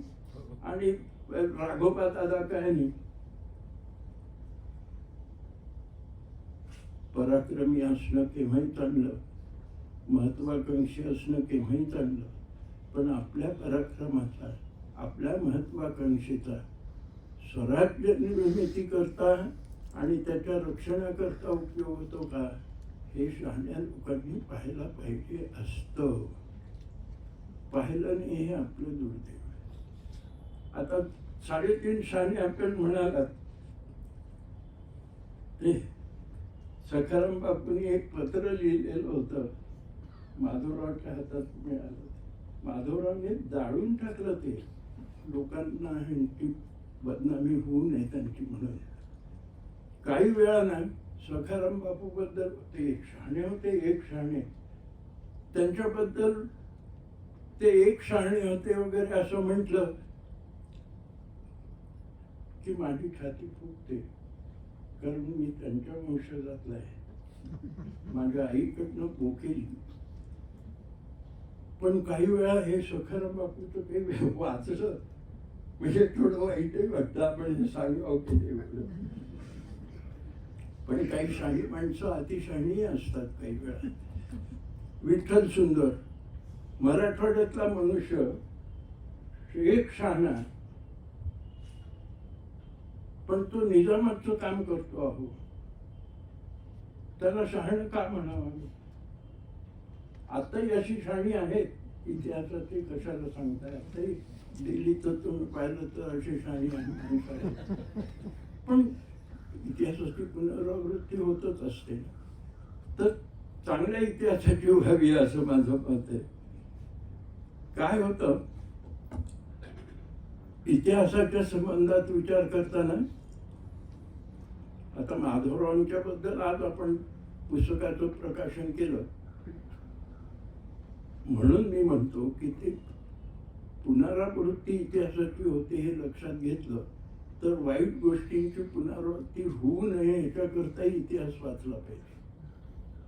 आम्ही इतिहासात काय चुका केल्या त्याचं ध्यान, त्याचं भान आम्हाला ठेवता आलं पाहिजे. इतिहास कसा लिहावा आणि कसा सांगावा याच्याही करता मर्यादा असतात, त्याचंही भान आपण ठेवायला पाहिजे. यदुनाथ सरकारने इतिहास लिहिला, शिवाजी महाराजांच्या बद्दल लिहिला, शिवाजी दी ग्रेट. तिकडे औरंगजेबातही लिहिला. औरंगजेबाने जे किल्ले जिंकले नाहीत त्याचं श्रेय त्यांनी त्याला औरंगजेबाला दिलं. त्यांनी ज्या लढाया जिंकल्याने त्या लढाया जिंकल्याचं श्रेय त्यांनी औरंगजेबाला दिलं. जो भाग त्यांनी जिंकला नव्हता तो जिंकल्याचं श्रेय त्यांनी औरंगजेबाला दिलं. सेतू माधवराव पगडी हे सांगतात सगळं आपल्याला. ह्या यदुनाथ सरकारने असं लिहिलं आणि त्यांनी असे लिहिलं हो, Shivaji has treacherously murdered and honourably invited guest. Afzal खानाबद्दल. त्या अफजल खानाने शिवाजी महाराजांच्या वडील बंधूचा वध करण्याचं हे केलं, कारस्थान रचलं. त्याचा इतिहास तुम्ही अफजल खानाचा पाहिला तर शिवाजी महाराजांनी ट्रेचरसली मर्डर म्हणायचं. इथे आम्ही इतिहासातून धडा घ्यायला पाहिजे. आम्ही शत्रू आमच्या ताब्यात आले आम्ही सोडून देतो त्याला. निजामला कितीदा सोडलं. किती मुसलमान लढवयांना, राजांना, आक्रमकांना आम्ही सोडलं. ते पुन्हा आमच्या अगदी राजपूतांचा इतिहास पाहिला तरी तिथून तुम्हाला कळतं. बरं, मग आम्ही तो धडा घेऊन सोडावं म्हटलं तर आम्ही 90,000 सैनिक सोडले ना. काय इतिहास आम्ही शिकतो मला कळत नाही. इतिहासाकडनं धडे काय घेतो आम्ही आम्हाला कळत नाही. हे सगळं सांगण्याचं कारण असं की इतिहासाबद्दल माणसांनी जागरूक राहायला पाहिजे आणि त्याचा योग्य ठिकाणी आपल्याला करता आला पाहिजे. ह्या महत्वाच्या गोष्टी आहेत. माधवरावांच्या आयुष्याचा विचार केला आणि त्याच्या आधी शिवाजी महाराजांच्या इतिहासाचा अभ्यास केला म्हणजे आपल्या लक्षात येतं की ही मंडळी एवढी मोठी किती जागरूक होती. शत्रूबद्दल कसं वागायचं आणि केव्हा त्यांना शिक्षा कशा पद्धतीची करायची हे या मंडळींना कळलं पाहिजे होतं. जे शिवाजी महाराजांना कळलं, जे माधवरावांना कळलं, त्याचं ध्यान आपण ठेवलं पाहिजे असं मला वाटतं. आमच्यात ताकद आहे, ऊर्जा आहे,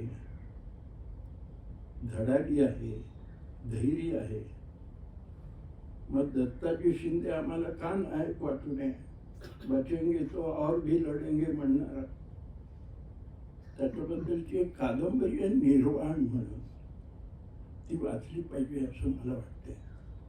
जसं स्वामींनी अजून टिकून ठेवलेली आहे तर स्वामीमधली एक स्वामीमधलं एक प्रकरण आहे. हे जेव्हा 60 लाखाचा मुलूक दिला गेला म्हणतो आपण तेव्हा असं सांगतात त्या कादंबरीत की माधवराव हे फार रसिक होते आणि त्यांना असं वाटत होतं की आपण जो भाग आपल्याला निजामाने दिला त्याच्यात वेरूळ आणि कैलास नाही तर तो भाग आपण मागून घेतला पाहिजे. माधवराव म्हणाले की हा भाग तुम्ही घ्या पाहिजे तर थोडा त्यातला पण आम्हाला तो भाग द्या. असं एक प्रकरण आहे त्यात स्वामीमध्ये.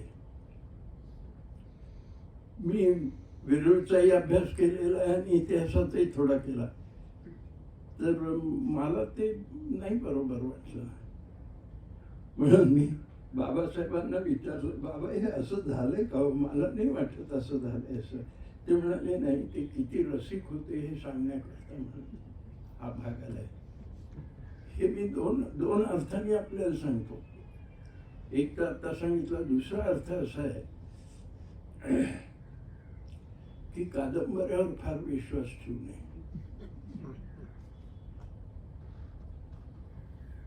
टीव्ही सिरियलवर फार विश्वास ठेवू नये. मग ते रामायण असो महाभारत असो. तात्पर्य असं की किती जागरूकपणे इतिहासाचा अभ्यास केला पाहिजे, इतिहासाकडे लक्ष दिलं पाहिजे आणि इतिहास अंगात मुरल्यावर त्याच्याप्रमाणे किती प्रकाराने म्हणजे शासनकर्त्यांना वागता आलं पाहिजे. या सगळ्या गोष्टीचा विचार आपण करायला पाहिजे असं मला वाटतंय. आता पुढचा इतिहास येणार आहे आपल्याला पुढल्या वर्षी मीच अध्यक्ष असणार ना. त्यावेळी मग अधिक बोलेन. आता खूप वेळ झाला, आपण थकला असणार. धन्यवाद.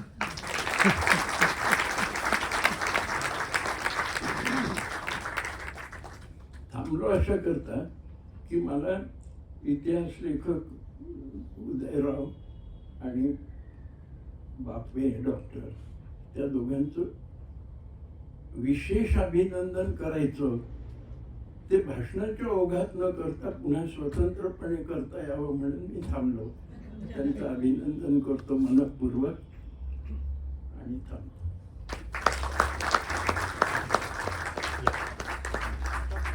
माननीय देवदुरकर सर, मनापासून धन्यवाद. यानंतर कार्यक्रमाच्या सांगतेकडे आपण जात आहोत. मी माननीय डॉक्टर उदय कुलकर्णी यांना अशी विनंती करतो की त्यांनी आभार प्रदर्शन करावं.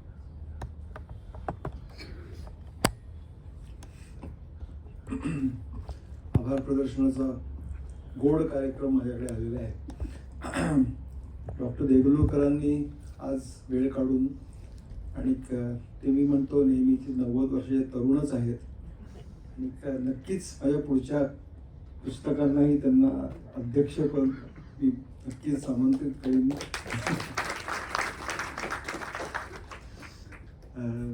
बाळासाहेब बलकवडे ते माझ्या प्रत्येक मराठी पुस्तकाच्या प्रकाशनाला प्रमुख पाहुणे म्हणून उपस्थित राहिलेले आहेत आणि त्यांचा इतका इन्फॉर्मेशन त्यांच्याकडे आहे की इन्फॉर्मेशन ती तुम्हाला द्यावी ही त्यांना इतकी मनापासून इच्छा होते. त्यामुळे हा पूर्ण 10-11 वर्षाचा इतिहास त्यांनी तुमच्यासमोर आज मांडून त्यांच्या वेळात दिला, त्याबद्दल त्यांचे धन्यवाद. डॉक्टर बापा यांच्याबद्दल मी आधीच सांगितले की त्यांनी जे काम केलं आहे आत्तापर्यंत आणि पुढेही करणार असं सांगितलेलं आहे मला. त्यांना मी सोडणार नाही आहे, त्यामुळे पब्लिकली आश्वासन दिलेलं असल्यामुळे त्यामुळे त्यांचे अतिशय माझे आभार आहेत. त्यानंतर आत्तापर्यंत पुस्तकाची जे अनेक सोर्सेस मला गोळा करायला मिळाली, त्या लायब्ररीला मी दरवेळेला विसरत नाही. त्या मुख्य 2 लायब्ररीज म्हणजे पुणे विद्यापीठाची जयकर लायब्ररी आणि डेक्कन कॉलेजची रियासतकरांचं जे कलेक्शन आहे तिकडे, या 2 ठिकाणीची मला अतिशय मदत झालेली. अजूनही होते, कुठलंही पुस्तक मिळालं तर या 2 ठिकाणी मी बघतो आणि ते मलाच मिळतात. भारत इतिहास संशोधक मंडळातली अनेक चित्र, त्यांची चित्रशाळा फार संपन्न आहे आणि तिथून मला बरीच चित्र या पुस्तकात वापरता आली. तसंच royal Asiatic society London, British library London इथली बरीच चित्र मला वापरता आली. रॉयल एशियाटिकली बरीच पत्र आहेत जी आतापर्यंत प्रकाशित झाली नव्हती, ती मला वापरता आली पुस्तकामध्ये, त्यांचे आभार आहे. एक रमाबाई माधवरावांचे चित्र आहे ते मला कुरुंदवाडकर राजेसाहेबांनी त्यांच्या स्वतःच्या कलेक्शनमध्ये समकालीन चित्र आहे ते मला दिलं, ते या पुस्तकात मला वापरता आलं. म्हणजे अनेक मित्र इथे उपस्थित आहेत. त्यात पहिलं नाव मला घ्यायला पाहिजे श्री अमित परांजपे यांचं. पहिल्या पुस्तकापासून आजपर्यंत माझ्या पाठीशी ते नेहमी असतात. दर 15 दिवसांनी प्रश्न असतो कुठपर्यंत आलं. त्यामुळे जर मी स्लॅक होत असेल तर परत एकदा कॉम्प्युटरसमोर बसून काम चालू ठेवतो. आज भूषण ऑस्ट्रेलियाहून आलाय आणि त्यांनी आज व्हिडिओ चित्रकरण मग सगळं केलं, कारण नेहमी सांगितलेले कॅमेरा मला आलेच नाहीत आज, त्यामुळे ऐत्या वेळेला भूषणनी ही रिस्पॉन्सिबिलिटी घेतली. डॉक्टर केदार फाळके, इतिहासाचा काही संदर्भ लागला तर आयदर बाळासाहेबांना विचारायचं किंवा केदारला फोन करून, आणि त्यांनी सांगितलेली गोष्ट ग्राह्य असते असं मी धरून चालतो की कुठे मला बघायला लागत नाही परत रेफरन्स, इतकं त्यांना सर्व तोंडपाठ असतं. मग पुस्तकाचं प्रकाशन, त्याची क्वालिटी सांभाळण्यासाठी योगेश दाभाडे श्री मुद्रा नावाची प्रकाशन संस्था त्यांनी काढली आहे. अतिशय कष्टाळू मुलगा आहे, अतिशय छान काम करतो, क्वालिटीवर खूप ते मेंटेन करतो. त्याची मांडणी करण्यासाठी रोहिणी त्या आज आल्या नाही आहे तिकडे, त्यांनी प्रत्येक पुस्तकामध्ये आत्तापर्यंत मांडणी केली आहे, त्याही खूप कष्ट घेतात आणि कधी कधी मी रागावून त्यांना बोलतो देखील. ते असे आमचं चालू असतं, पुस्तकाच्या हीट चालू असते. नकाशे आहे डॉक्टर अभिनव कुरकुटे यांनी केले, ते डेक्कन कॉलेजमध्ये आहेत, त्यांचे आभार. भांडारकर संस्थेच्या टायमात 3रं पुस्तक प्रकाशन ह्या हॉलमध्ये होत आहे आणि ही व्यवस्था वगैरे सगळी उत्तम रित्या असते. मिस्टर श्री सावंत त्यांनी खूप मदत केली यासाठी. माझे कुटुंबीय, त्यांच्या आधाराशिवाय मी काहीच आत्तापर्यंत साध्य करू शकलो नव्हतो. पहिल्या पुस्तकाच्या मला आठवते, माझ्या बायकोला मी विचारलं की उदय कुलकर्णी कोण, कोणाला माहीत नाही, इतिहासाची माझ्याकडे काही डिग्री नाही, पुस्तक लिहितो मी पानिपतवर, 1.5 लाख रुपये घालणार आहे त्याच्यामध्ये, ते गेले असं समज. आणि तिने मला ती सँक्शन केल्यामुळे पुढचा प्रवास सुरू झाला. आज मला 2 आणखीन सत्कार करायचे आहेत. तर त्यासाठी श्री मोहन शेटेंना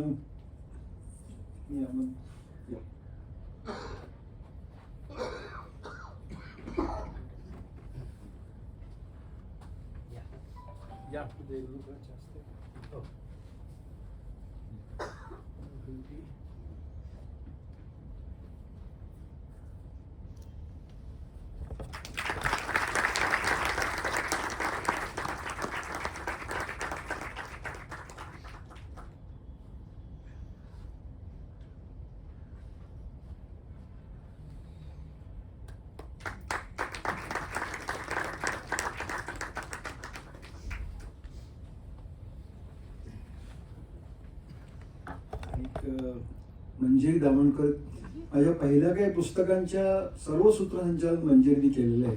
आणि आज तिने वेळ काढून आज त्याच्यानंतर पसायदानी तुम्ही ऐकणार आहात. त्यासाठी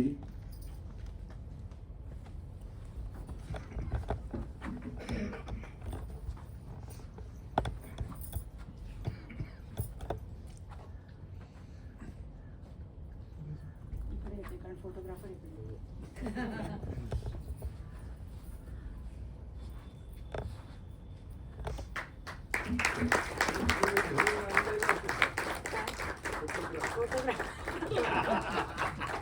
त्याची बोली काय लागतं.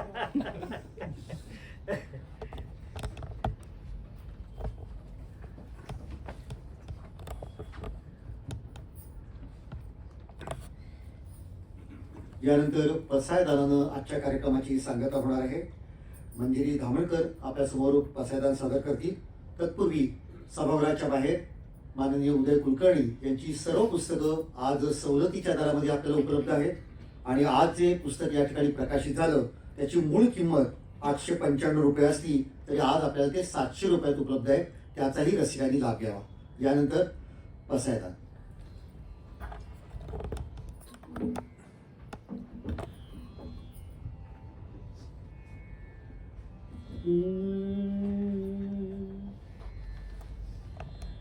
आता विश्वात्मके देवे येणे वाक्यज्ञे तोषावे तोषो निमज द्यावे पसायदान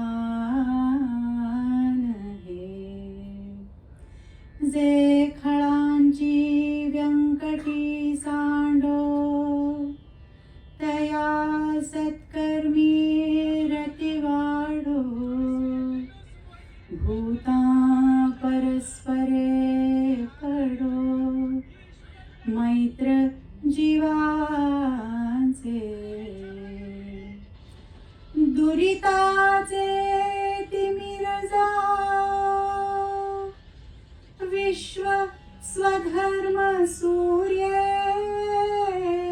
पाहो जो जे वांछील तो ते लाहो प्राणी जात वर्षत सकळ मंगळी ईश्वर निष्ठांची मांदियाळी अनवरत भूमंडळी भेटतु भूतान चला कल्पतरूंचे आरव चेतना चिंतामणींचे गाव बोलते जे अर्णव पियुषाचे चंद्रमेजे अलांछन मार्तंड जे तापहीन ते सर्वाही सदा सज्जन सोय रे होतु किंबहुना सर्वसुखी पूर्ण होवोनि तिही लोकी भजिजो आदि पुरुखी अखंडित आणि ग्रंथोपजीविये विशेषी लोकी ये दृष्टादृष्ट विचये होवावे जी येथ म्हणे श्री विश्वेश्वरा हा होईल दानपसा